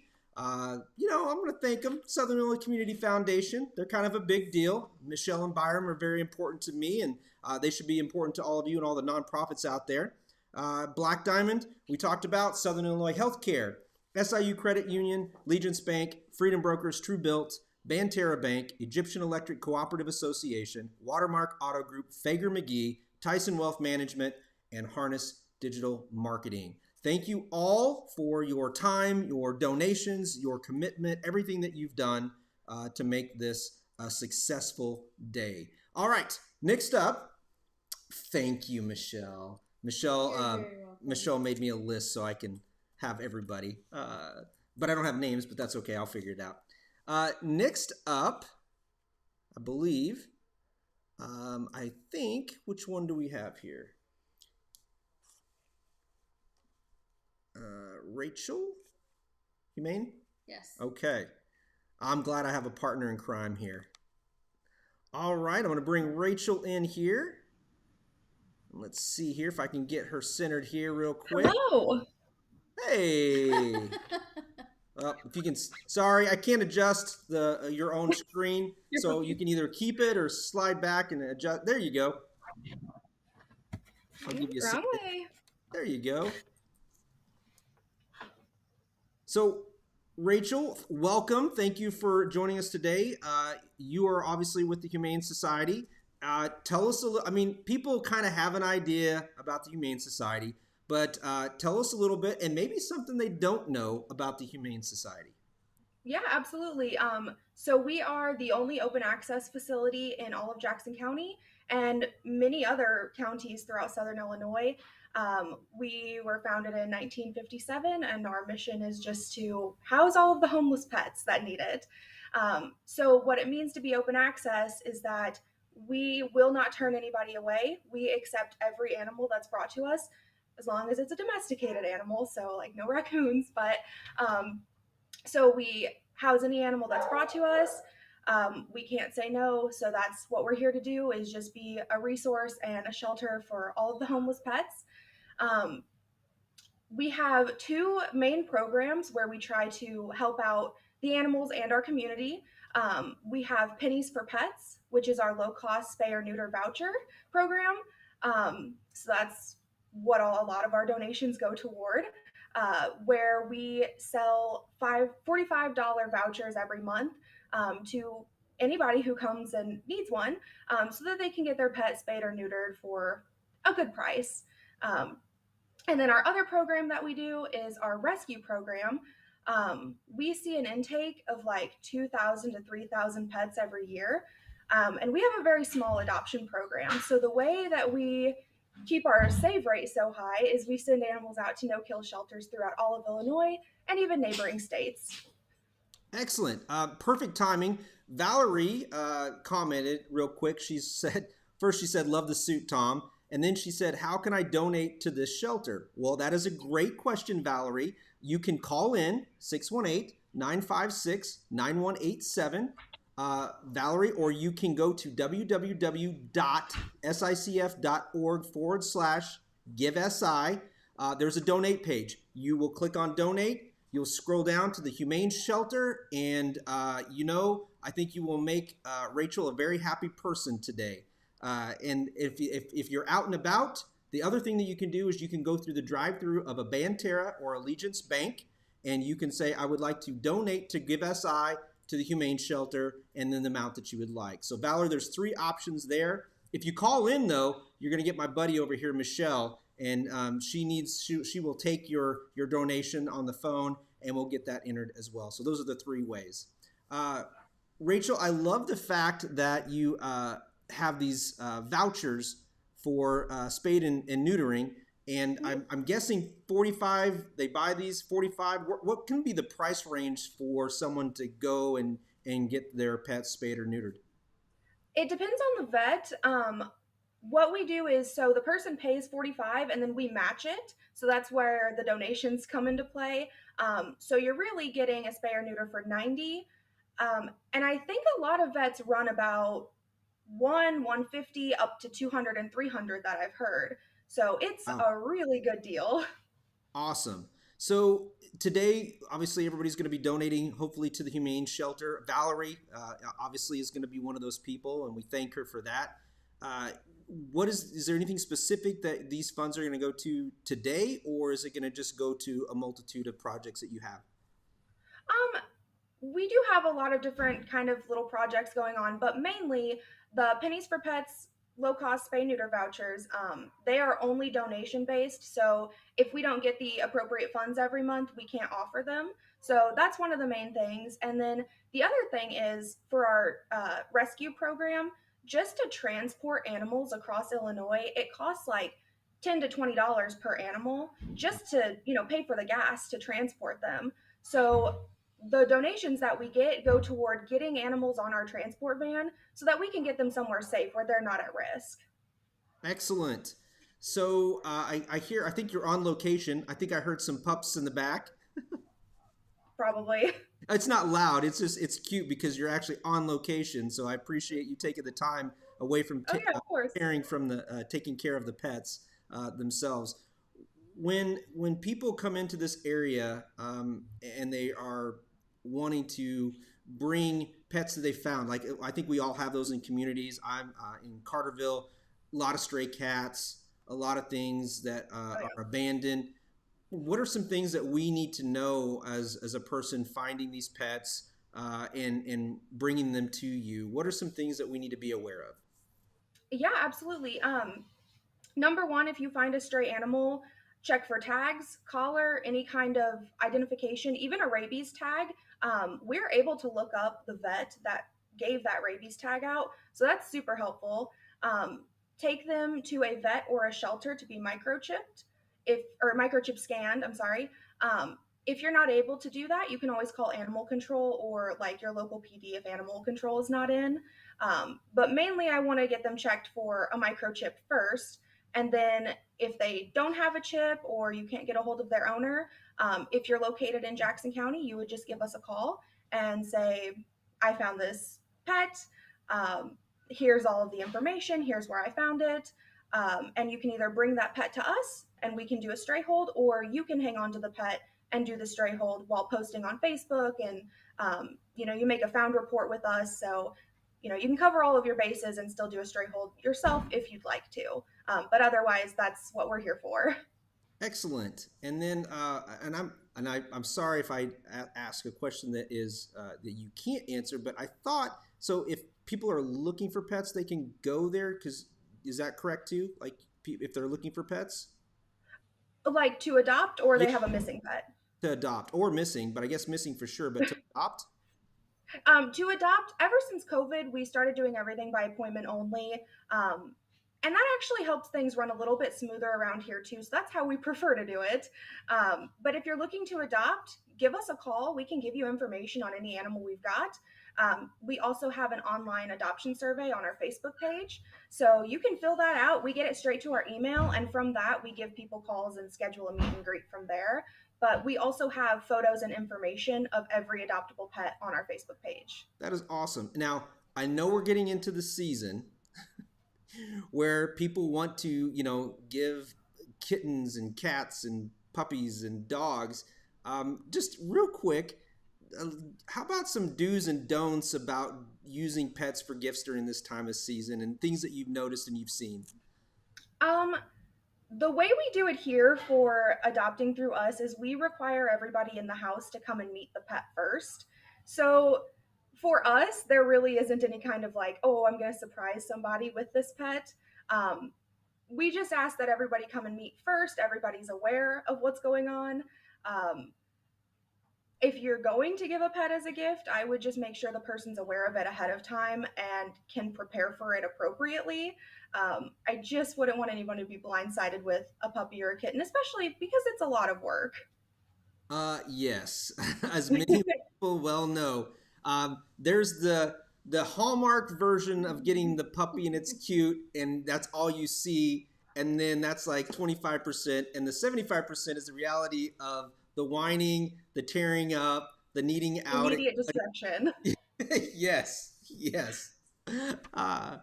Well, thank you for all the services that you provide for Southern Illinois, and I'm hoping that you raise a lot of money and that you're able to, as Bob Barker would say on Price is Right, help to control the pet population. Thank you for doing your part of that as well. So thank you, and raise lots of money today, and good luck. Yeah. Thank you so much. I really appreciate it. You're great. Have a wonderful day. Thanks, you too. Bye-bye. Bye.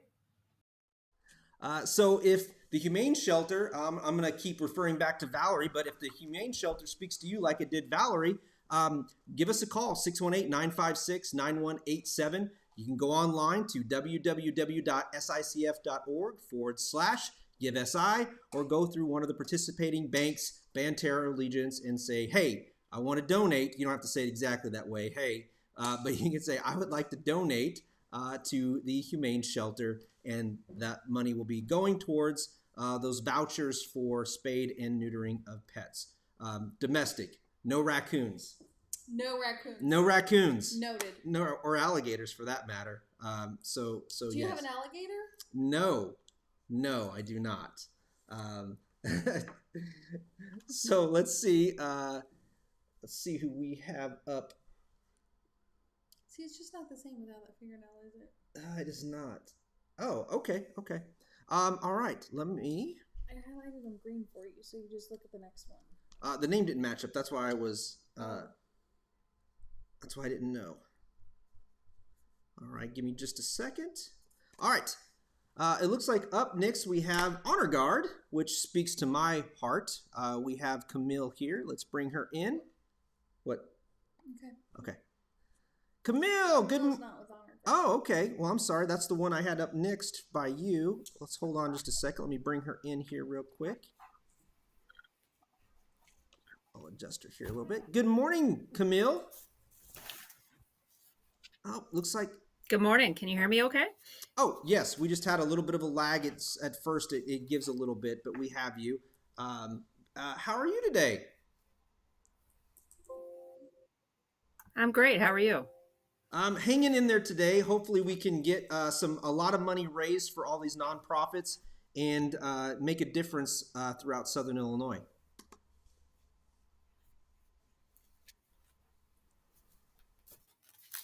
Looks like we still have a delay. I'm not quite sure what's going on. So Camille, tell us a little bit about your nonprofit.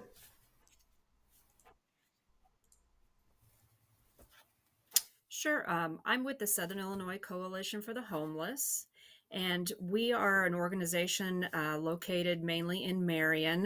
That's where our home office is at. We have a satellite office in Carbondale, and we serve the lower 24 counties in Southern Illinois. Basically, our mission is to work with individuals and families who are homeless or those who are facing housing insecurity. They're at risk of becoming homeless, and provide them with services and affordable housing. So basically, a supportive housing organization. And we started back in 1989.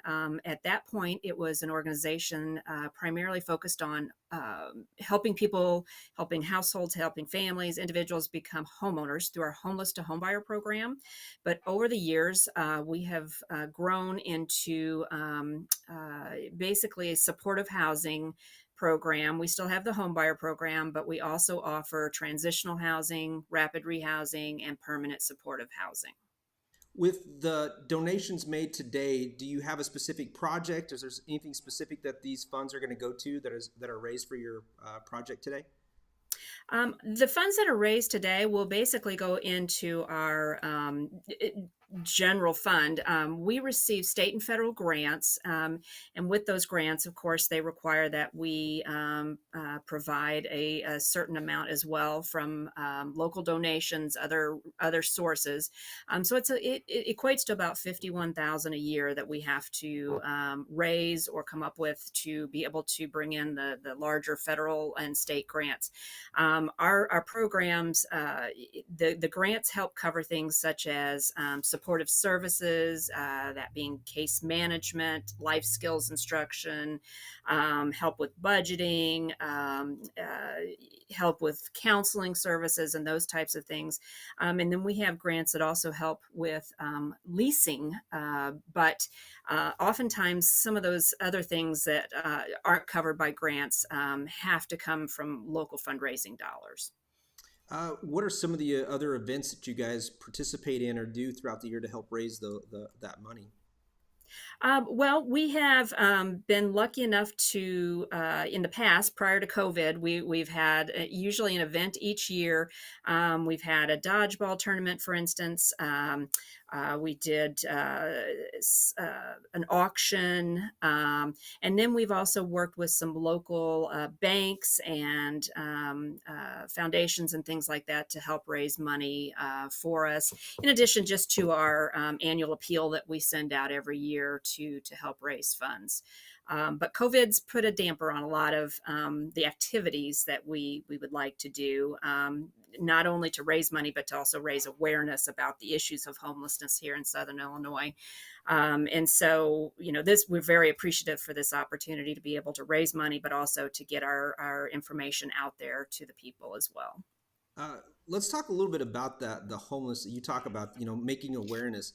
Can you kind of paint a picture for a normal everyday person of what the real homelessness situation is throughout Southern Illinois? Because again, unless we see someone on a corner and you might only see 2 or 3 people might be oblivious to the fact of what's going on. Can you kind of just help the viewers, the people watching, really understand what that looks like in our region?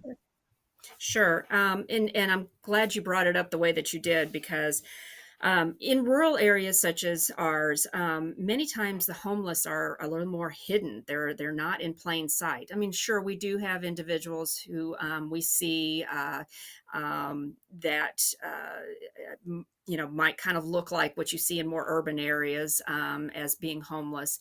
But in Southern Illinois, we have quite a few families that are homeless, living in their vehicles.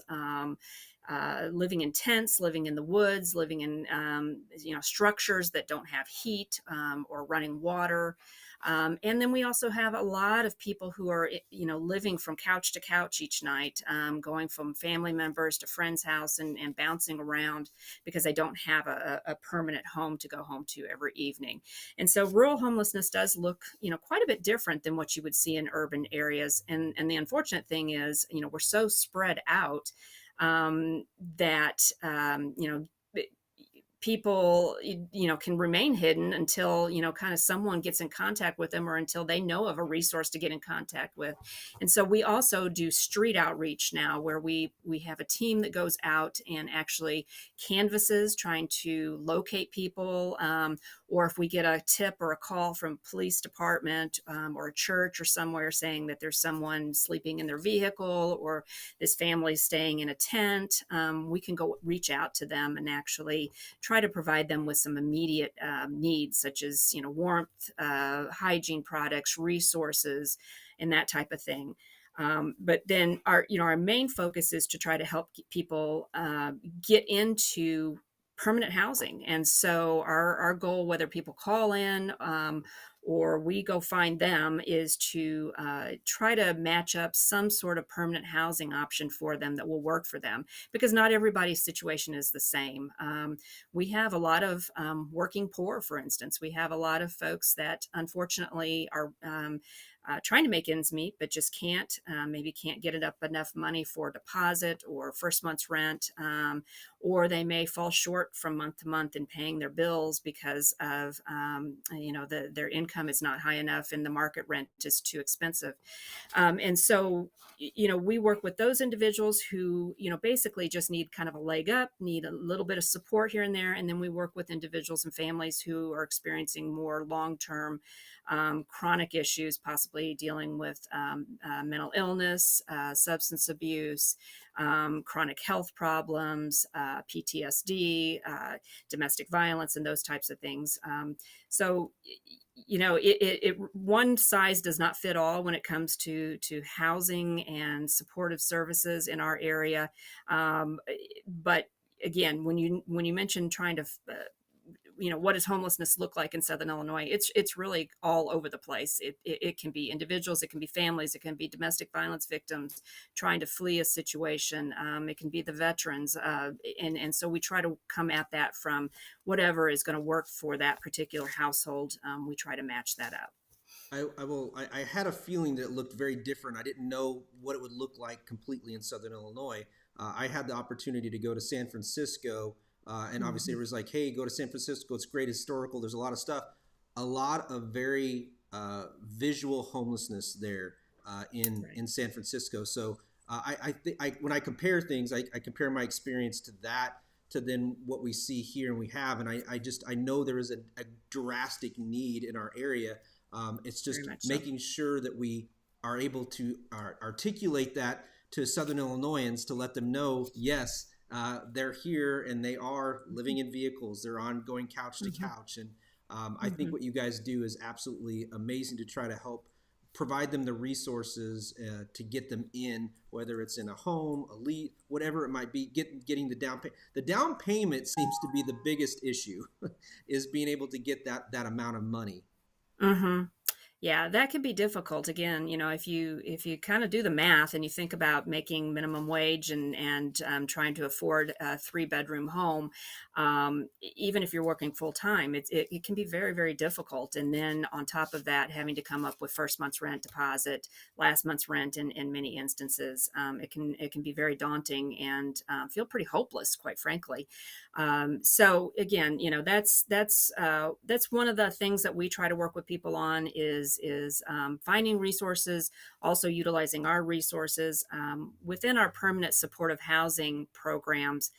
One individual in the household, whether it be a child or an adult, they have to have a disability to be eligible for the permanent supportive housing program.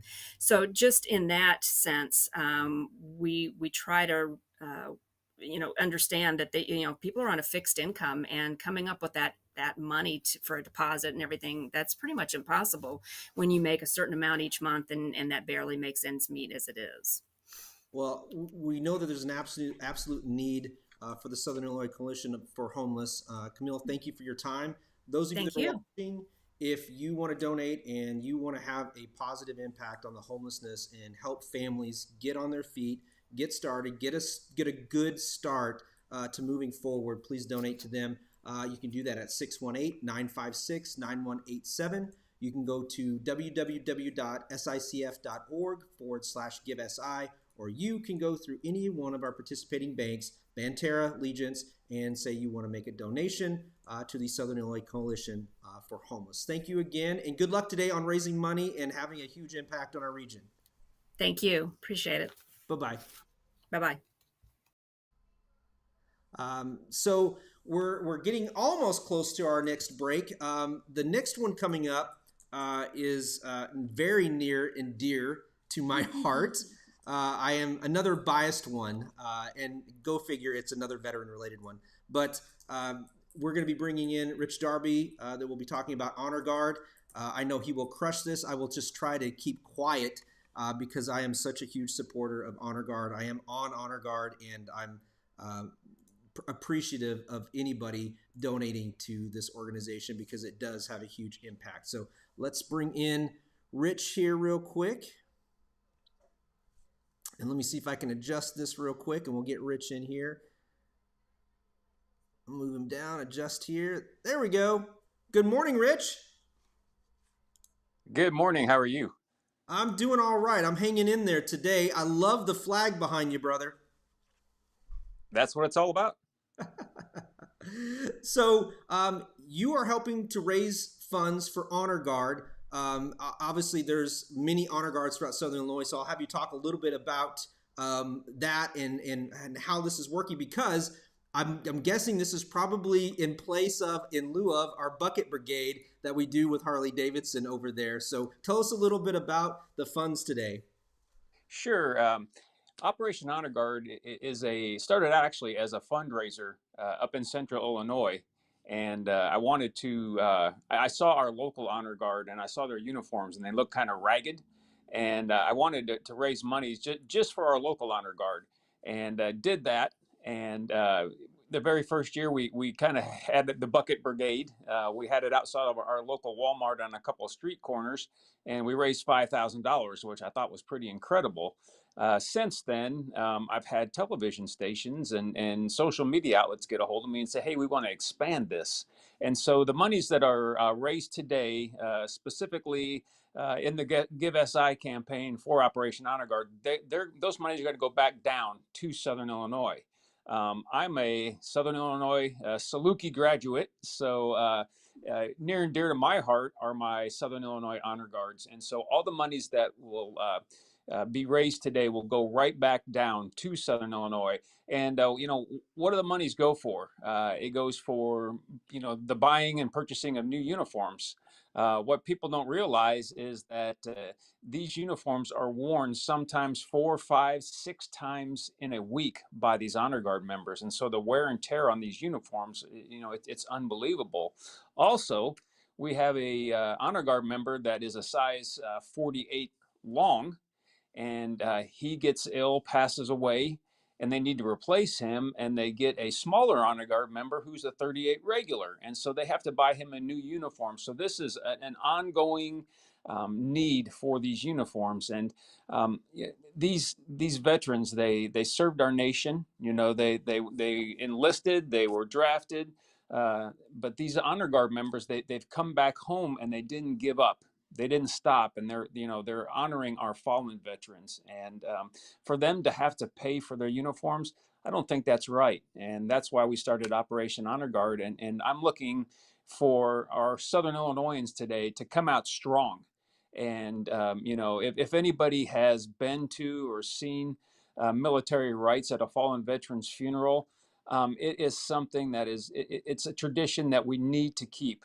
And oftentimes people will say, I'm not sure if I want those rights because it's going to make me cry. And I always say those are cleansing tears. We need that. Those are healing and cleansing tears. And so it's getting tougher for our Honor Guards. And so money is needed today. Absolutely. And Rich, so I'm in Carterville, Post American Legion 347, and you're right. We don't do 4 a week, but we've had times where it's been 2 and 3 a week. And in fact, we have one tomorrow. So we're deplenishing too. And that was one of the reasons I got involved. I went to, in a week's period, there was 2 family members that had passed away, both in the military, and they barely, in fact, I think one of them didn't have enough people to do it. And I said, well, what can I do? I said, I can't attend a lot of meetings. I'm already, involved in a lot, but if you tell me where to be and what to do, I will dedicate time for the funeral detail and for Honor Guard. And so that's what I've done. And I've been in it for 3 years. And I will tell you, it has impacted me beyond. And mostly being young, it's hard because I'm one of the youngest ones. And I know that we're going to have to end up doing that for our fellow Honor Guard. And that's the hard part about it. But other than raising funds, I want to challenge people out there to not only donate today, but for the other veterans to step up and be involved in Honor Guard. And now you don't have an excuse, right, Rich? Because we're raising funds. You don't have to pay for it. You don't have to pay for your uniform. But it's just amazing what you're doing. And what branch are you? Actually, it's kind of funny. I get thanked for my service all the time. I am not a veteran. I'm a funeral director. And That is great because your aura, you're totally, if there is an honorary degree for military, you need it because your demeanor, everything, and you're actually pretty lively. I got to say, Rich, for a funeral director. Okay. Well, I'm not that gray-haired guy that morbid person, but that's that's why I founded this organization. Actually working a funeral myself and being there and seeing the needs that were needed. And I would like to thank you for your extended service to our veterans as well. We need the younger veterans to step up to the plate now. The average age of an honor guard member is 77 years old. There is an honor guard team in I think Philo, Illinois, I believe, and they have several members that are in their 90s. Wow. And these men and women, and I say women too. This is not just for the men. This is a lot of ladies that are involved. These men and women, they're out in the cold, they're out in the rain, and 90-year-olds can't be out in the cold and the rain, especially during COVID. So you stepping up to the plate as a younger member, thank you. In fact, I need to get one of those jackets you have on. That's that's incredible. Yeah, for the days of giving, that right there tells the story. And we're not about money, but we are. At the end of the day, it takes finances to fund these honor guard members. And I started this organization in 2013, and we just surpassed $1.5 million in total monies raised, and we're heading up to $2 million. So and also too, I would love someday for a big corporation, Coca-Cola, Bud, I don't care who it is, somebody to call me up and say, we got $1 million to give you. I would love that because I could use it. That's my goal today, is to get the $1 million donation. And I said, I'm done. If someone gets a $1 million donation, I'm done. So if this happens now, I have to quit doing this every year. So they'll find someone else because I did my job is done. But to your point, well, if you give me that $1 million donation, I will have your jacket tattooed on my body. Is what I would do. To your point about age, I'm 48. And I still think I'm a little bit older, and there's still obviously younger people that can. We do have all types of branches. We have male, female. We have everybody involved in honor guard. Honor guard. There's so many honors. I wanted to make sure I didn't mess up, but with honor guard. That it is. And I will tell you, the last thing I'll say, Rich, is when I'm out there and it is cold or it's raining and those guys are out there and we have some 70s and 80s, I can't complain. Like it's the worst thing. It's the worst thing in the world. I'm shivering. They're out there. Like, I can't complain. So I love my fellow veterans and my fellow members of Honor Guard. And thank you for thank you for your persistence and continue to raise money. And I know that we've benefited from the Bucket Brigade in the past, and we've received funds as well for our Honor Guard to pay for uniforms and stuff. So thank you very much. And I hope we raise lots of money for you, and good luck today. Thank you. Thanks for having me on. You're welcome. Bye-bye. Bye now. Oh man. Almost $2 million raised so far through Rich and Honor Guard National. So there's a lot of smaller Honor Guards that raise funds and have fundraisers. But I like this when we had the Bucket Brigade over at Black Diamond. That was a great one. And if your allegiance signed up and however many people were there, you got a percentage. It's kind of very similar to what we're going on today. But we were able to raise a lot of money, and it's amazing to be able to step up and do that. And I will tell you, if you have a family member that is a veteran, no matter what age at this point, please know that we're going to do our best to make sure that Honor Guard continues on, and that when they pass away, they will have their military rights given to them. And it's an honor and it's a privilege to serve many of the veterans that pass away and their families daily and weekly. And like I said, we have one tomorrow. So up next, I'm trying to see here. Oh, well, this is awesome. I have Aaron. Hold on, let me bring Aaron in with Centerstone. All right, let me adjust this real quick. Aaron, good morning.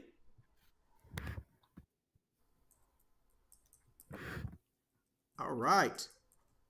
There we go. Oh, I looked better a few seconds ago.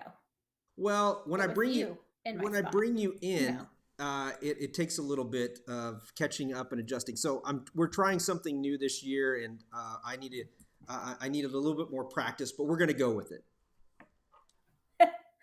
So how are you doing, Tom? Well, I'm here with Michelle too. We're doing great. We're off to a great start. Last we heard, we have a little bit over 80,000 raised. Our goal was 200,000, so I think we're going to do really well. I'm aiming for $1 million. That's nice. That's nice. That's a nice goal to have.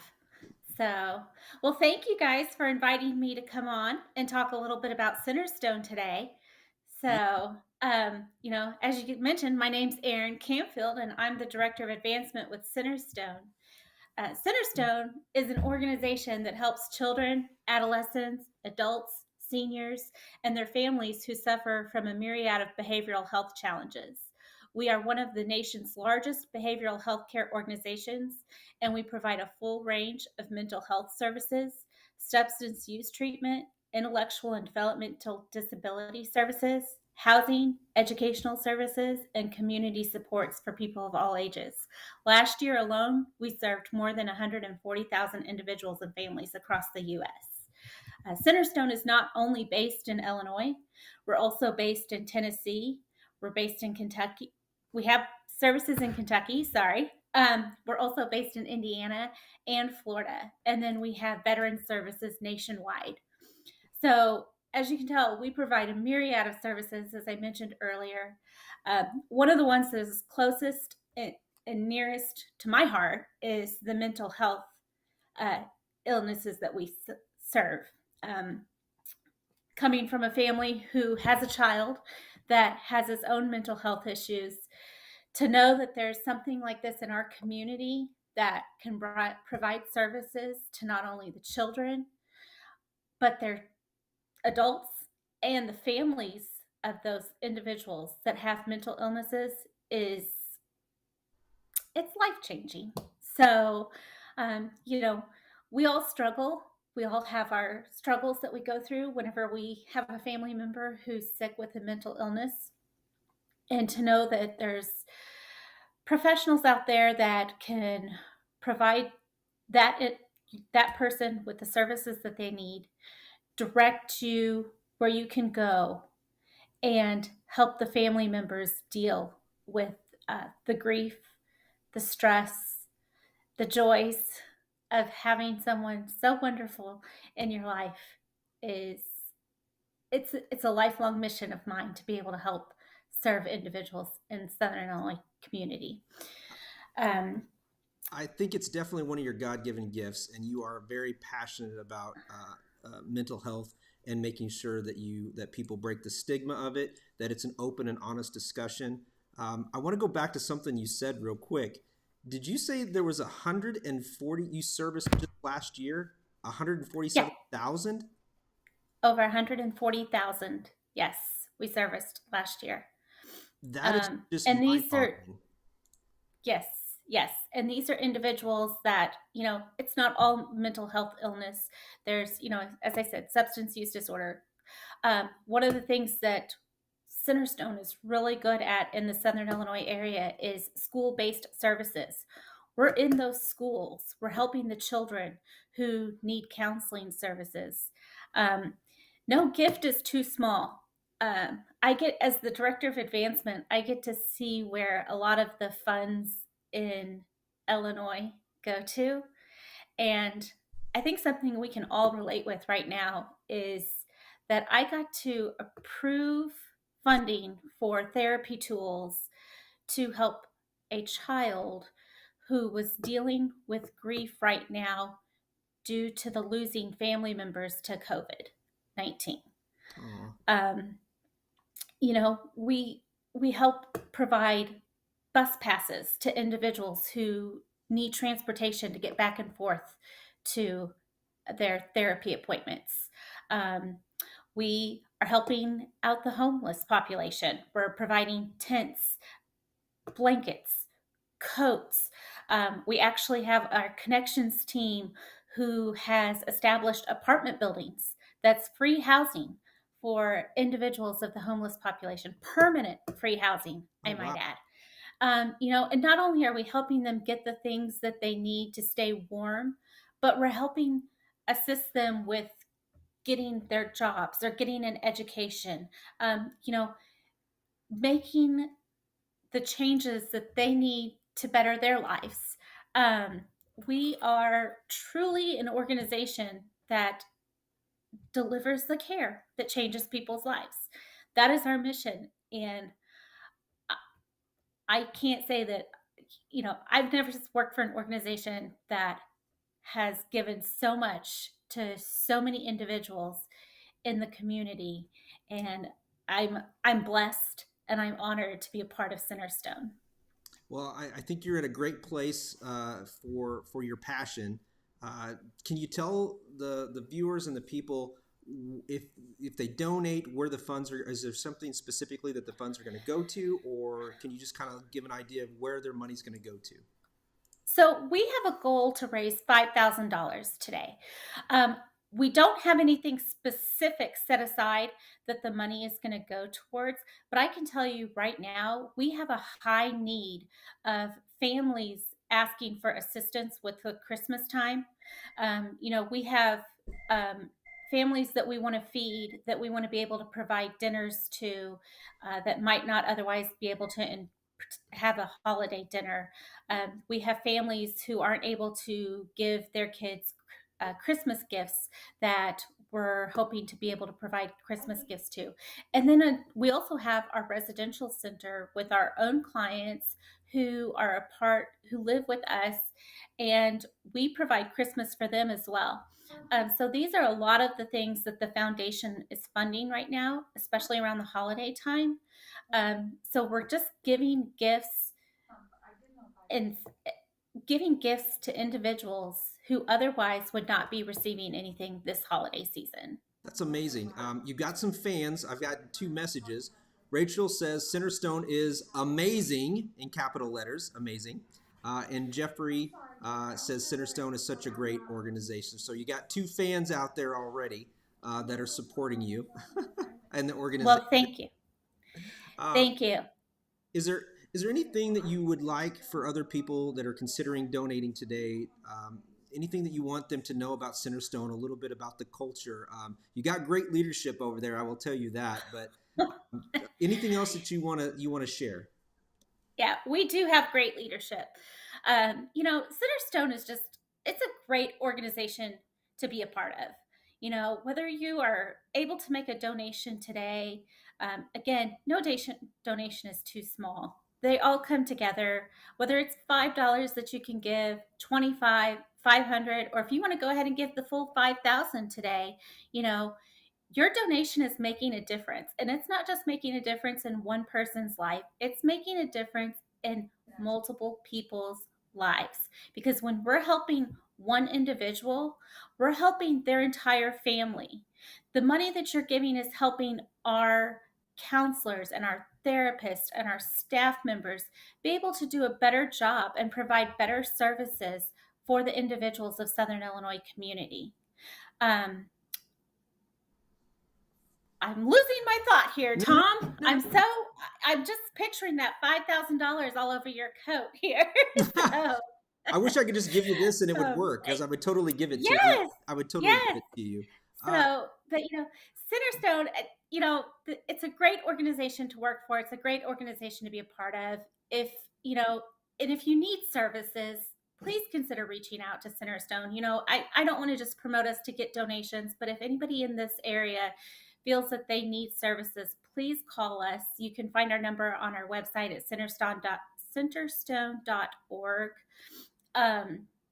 And I just want to end with just letting you guys know that Centerstone exists to help individuals from all walks of life in need. We can help you or your loved ones get the treatment that they need to live a fuller and happier life. Well, you know, I'm a big fan of yours, and I know all the stuff that you advocate for.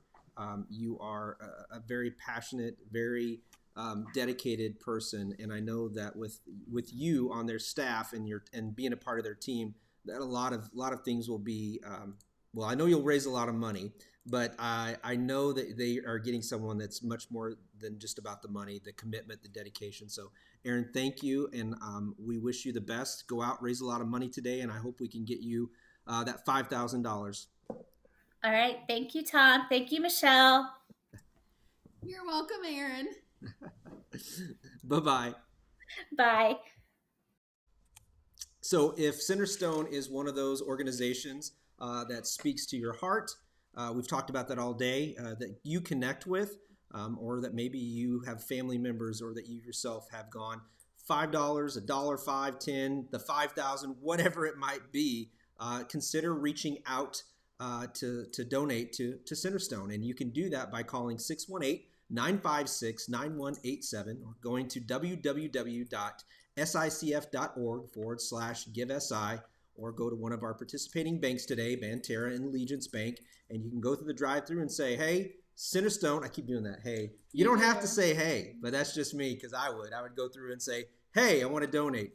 But you could say, I would like to donate to Centerstone, and they will be able to take your donations there all day today, during the bank hours, of course. So Centerstone, amazing. So we've had the Humane Shelter, Honor Guard, Centerstone, Southern Illinois Coalition of Homeless. We got a little bit of a break right now, which means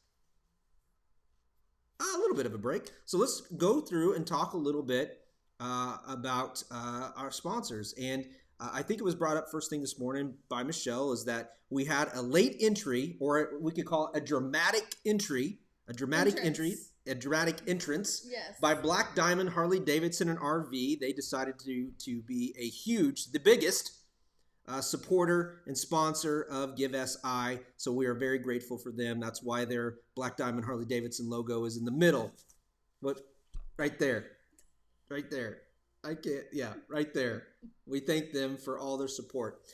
Southern Illinois Healthcare, SIU Credit Union, Legence Bank, Freedom Brokers, Tru-Bilt, Banterra Bank, Egyptian Electric Cooperative Association, Watermark Auto Group, Fager-McGee, Tyson Wealth Management, and Harness Digital Marketing. We appreciate all of our sponsors, all of their time, their donations, their effort, everything that they put in to making Give SI what it is today.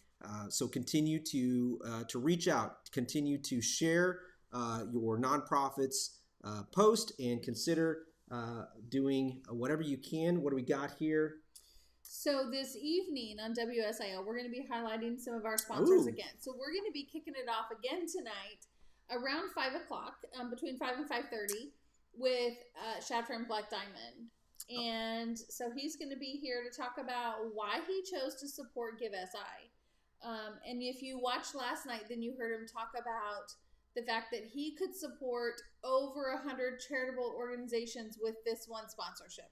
And so we'll talk to him about that again tonight. We have Tru-Bilt here at the 6:30 half hour to talk a little bit about why they chose to be a sponsor for Give SI. And then we're going to end the evening with Jocelyn from SIH on why they chose to support Give SI again this year.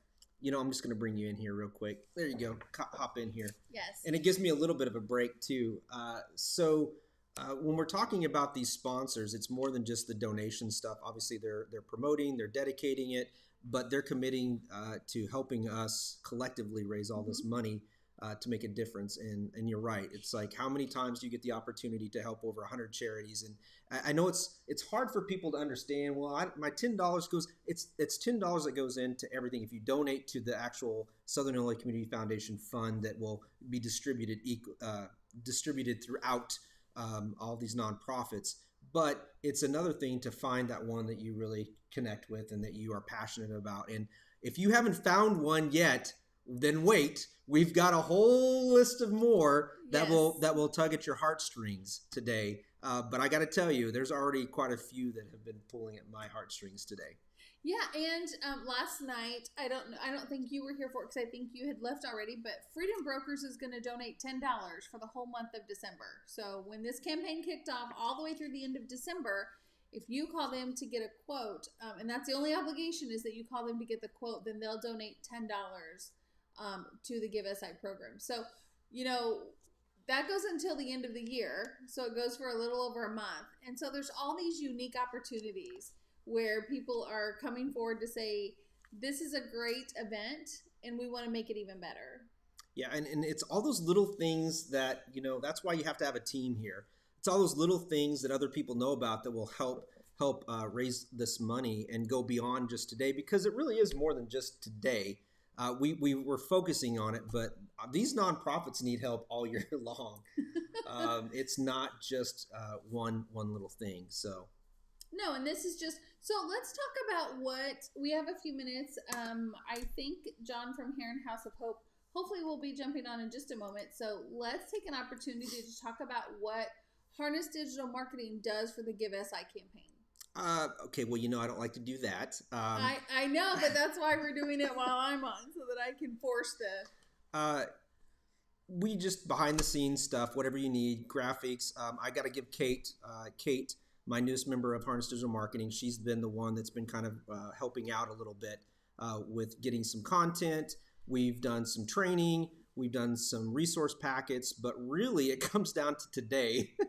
And we're always trying to make it bigger and better. And really it's more of an honor for me to help you guys out and to be a part of it. I like to do things that are different and fun. And anytime I get to harass this person and spend some time, I really enjoy just working with you, because you help feed my love for nonprofits, especially veterans, and I think we work really well together. And it doesn't seem like work. And when I look back, I'm like, my God, we were working together for 13 hours, but it doesn't feel like 13 hours. Listen, we didn't kill each other. I call that a win.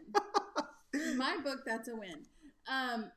And for anyone who's watching, so I've tried to convince Tom for a while to do a podcast, and I think we would be amazing in a podcast. But if you want to see the Michelle and Tom show, let us know in the comments. However, I think you're kind of glazing over some of the important things that Harness Digital Marketing does. And one of those for the nonprofits is when they sign up for Give SI, they receive a toolkit, right? So they receive this marketing toolkit that's glamorous. It's just beautiful. Well, it's because you helped us with that too. It's a team effort. Yeah. So, but it includes a lot of information. So when we ask the nonprofits to sign up for Give SI, we want to make sure that they just don't sign up and then never touch it again until we're ready to launch Give SI. They receive a marketing toolkit, and a lot of that is information that you've provided to them. So we not only have 1 or 2 marketing calls for that nonprofit to kind of hear what the best ways to promote both Give SI and their own nonprofit during this event, but it also gives them they get a content calendar. They get the whole toolkit that includes information on, well, one thing that we keep promoting that no one is really doing very much of, and that's any type of regular live video from their organization, but we're going to get you guys to do it. So, but they've been really great about kind of stepping outside their comfort zone. And I think that is because you give them all the tools that they need, right? So we not only say, sign up for Give SI, we're going to help you with the platform. We're going to help you fundraise, but we're going to give you every tool that you could need to make this work for you. And I think the other thing is we always try to make it better. We listen to them, we try to get feedback.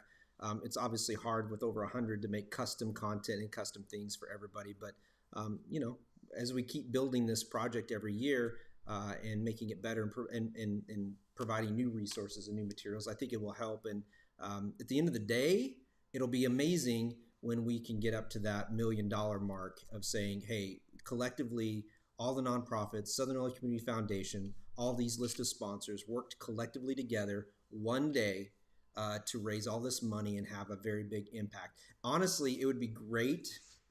And I know executive directors across Southern Illinois would love it if we could just have one day where it was all in for fundraising and they didn't have to worry about fundraising the rest of the year. They could just do their job. Yes. I know many executive directors that would love that. And you know what? That would be a great goal to have one day. But all the executive directors, and I know you with Southern Illinois Wellness and Southern Illinois Community Foundation, you work your butt off and it's tirelessly. And though I will say, I do give her praise. I make sure I do it at least once a month to offset all the other grief that I give her. But I'm hoping, let's see, if we were supposed to have John from Heron House of Hope, I'll give him just a little bit of time. Otherwise, because there's no better advocate than John for the Heron House of Hope. Absolutely. And I just love him, his energy, his commitment to the Heron House of Hope. And if you've never had the opportunity to volunteer there, there's a lot of different jobs. I had the opportunity to go a couple times with my daughter's Girl Scout troop, and I always opt for the dishes. I like doing the dishes. I did that back when that was one of my first jobs. I like to do the dishes. I like the rush of trying to keep up with everything and washing, and usually there's music back there and you're left alone. Nobody bothers you back there. Nobody bothers me. No one's coming back to help, are they? Nope. When you're out there and you do public stuff a lot, you get to the point where sometimes you like to just do some of the individual stuff. So yeah. I'm going to go ahead and I'm going to switch over here real quick, and then I'll pull up. We'll go look for the Heron House of Hope here, and we'll just pull up some information on it. But if you want to know more, you really need to talk to John. He's the best advocate for Heron House of Hope. I'm going to pull that up here. I'll move over here and get back where I need to be.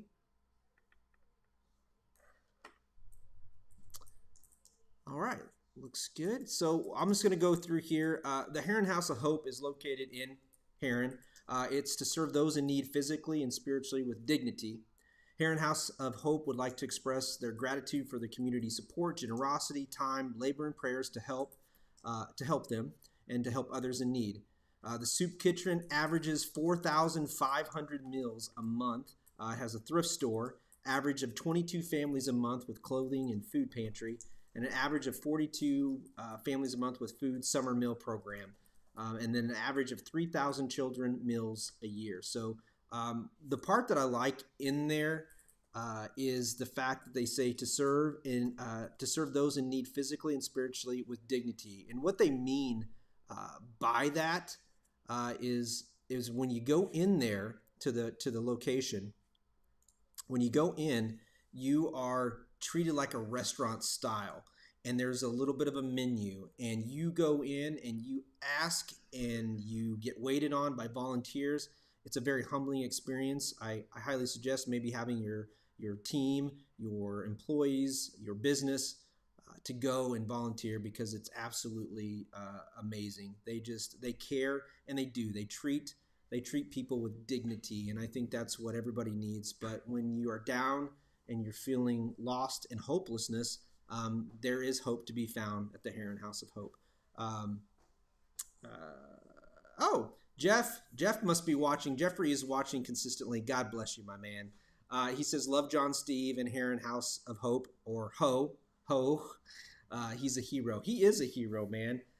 And his family is absolutely beautiful as well. So as we're wrapping up today, let me see if there's anything else we need to do here. John is going to join us. Give me 1 second to get him on. Okay. All right. I'm super excited. I'm going to go ahead and we'll switch over to that and get ready for John to join us. And yeah, he is truly, there's no better advocate for the Heron House of Hope. Yeah, I love him. He's just a great guy. He is. All right, we're going to get him the information he needs. All right, so he should join us in just a moment.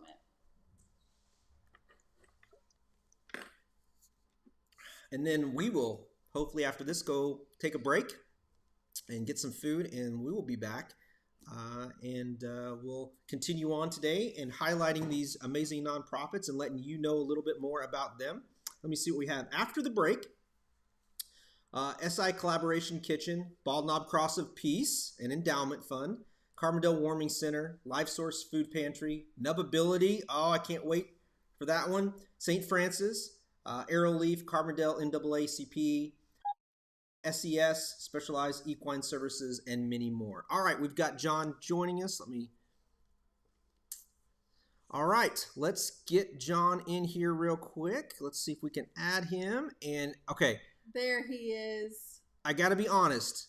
John has Hey, John has this amazing am smile. I blue? Why? Why are we blue? What's that? Are we blue? No, we're not Smurfs, John. It must be on your end. Okay. I don't think. As long as it's only on my end. Okay, fine. Yeah, you're not blue. But I will say you're a great marketing guy. You're out front with the nice Heron House of Hope behind you. I love it. All right.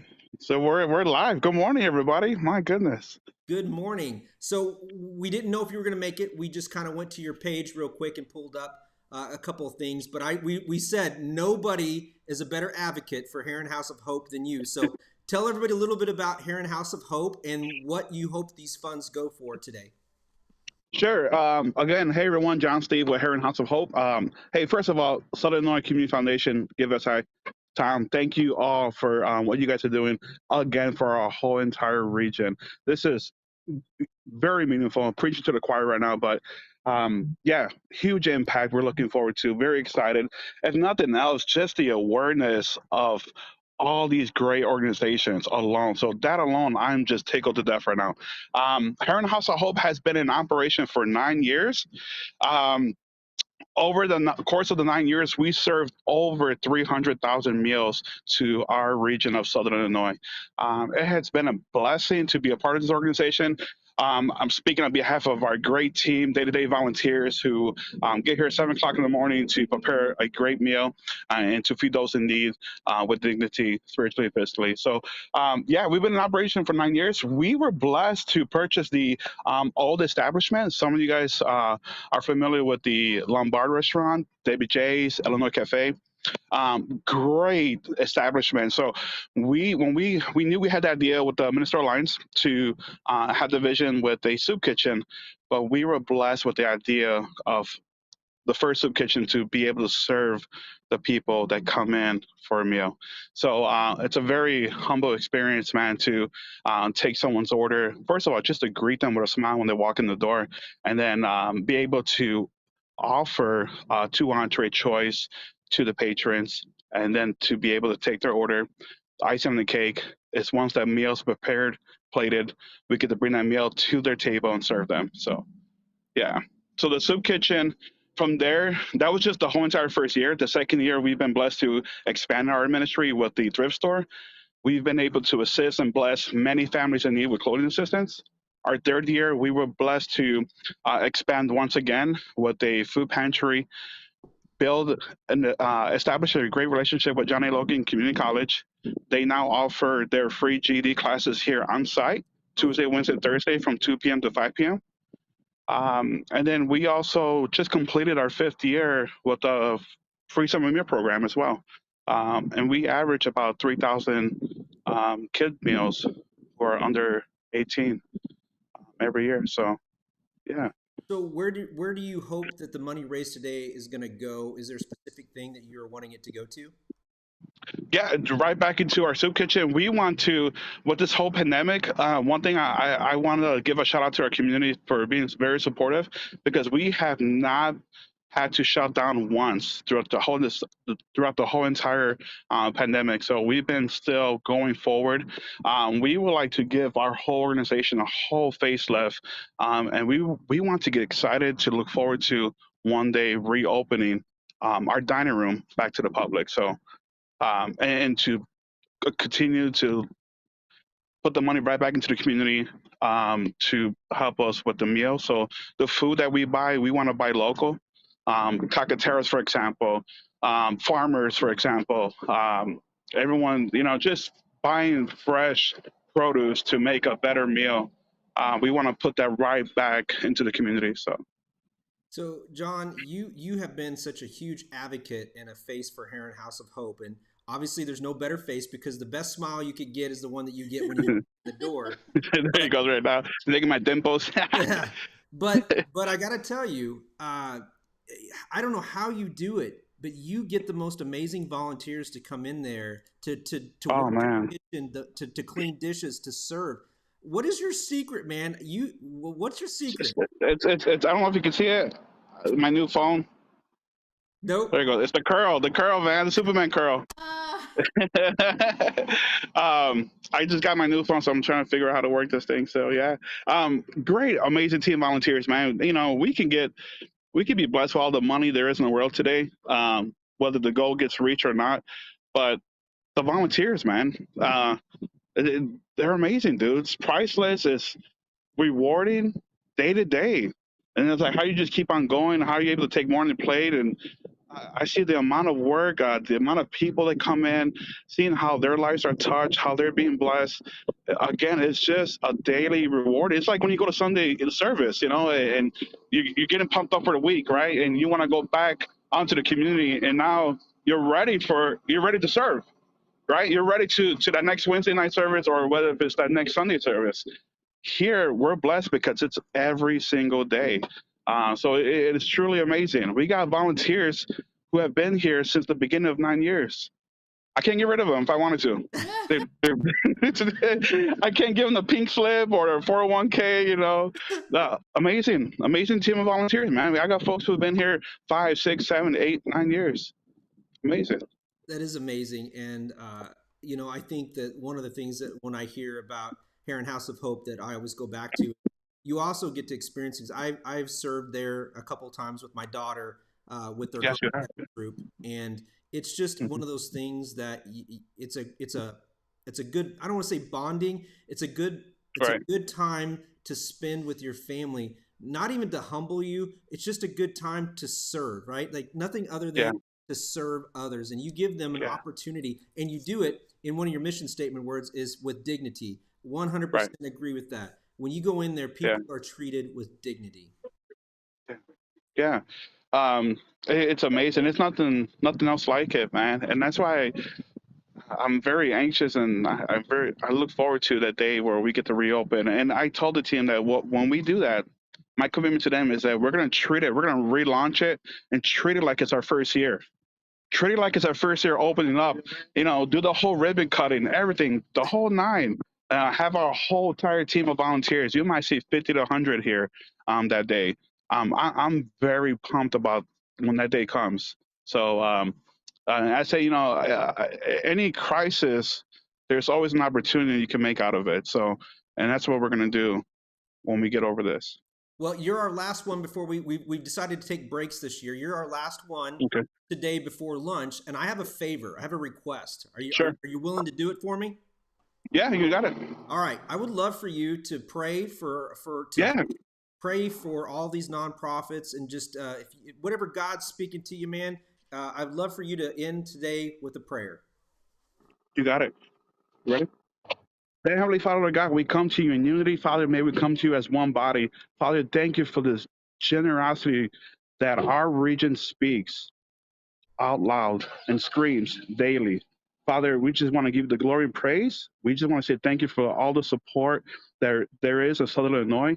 Father, if nothing else, let us be thankful and show and scream and yell gratitude, because when there is a need, it will be addressed. That's one thing for sure in Southern Illinois.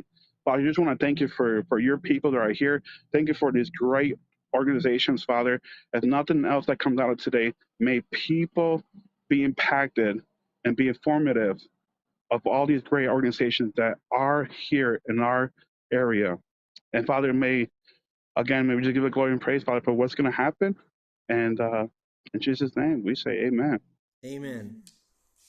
I appreciate it, brother. Right. Good luck today, and I can't wait till the day you open the kitchen as well. All right. Thanks, guys. Have a good one. Bye-bye. All right, bye. All right, I'm going to bring you in real quick so we can finish out here. Getting a little emotional, got a little teary-eyed. Aww. Well, yeah, it's just not halfway, but I am ready for a break. I'm glad that you built in breaks for me this year. Last year we didn't build in breaks, and it was tough. Yeah. Some might say I was a little bit of a pansy for this year, but I needed a break. I remember last year when it got to like 10:30 and your eyes were like, everything was just so like slower. Yes, it was very, very slow. So we built in breaks today. We built in breaks for lunch. And then we also built in breaks because at the 5 and 6 o'clock hour, so 4 times between 5 and 6:30, we will have WSIL possibly in here doing some of those sponsorship interviews. And so we had to build in break time for that.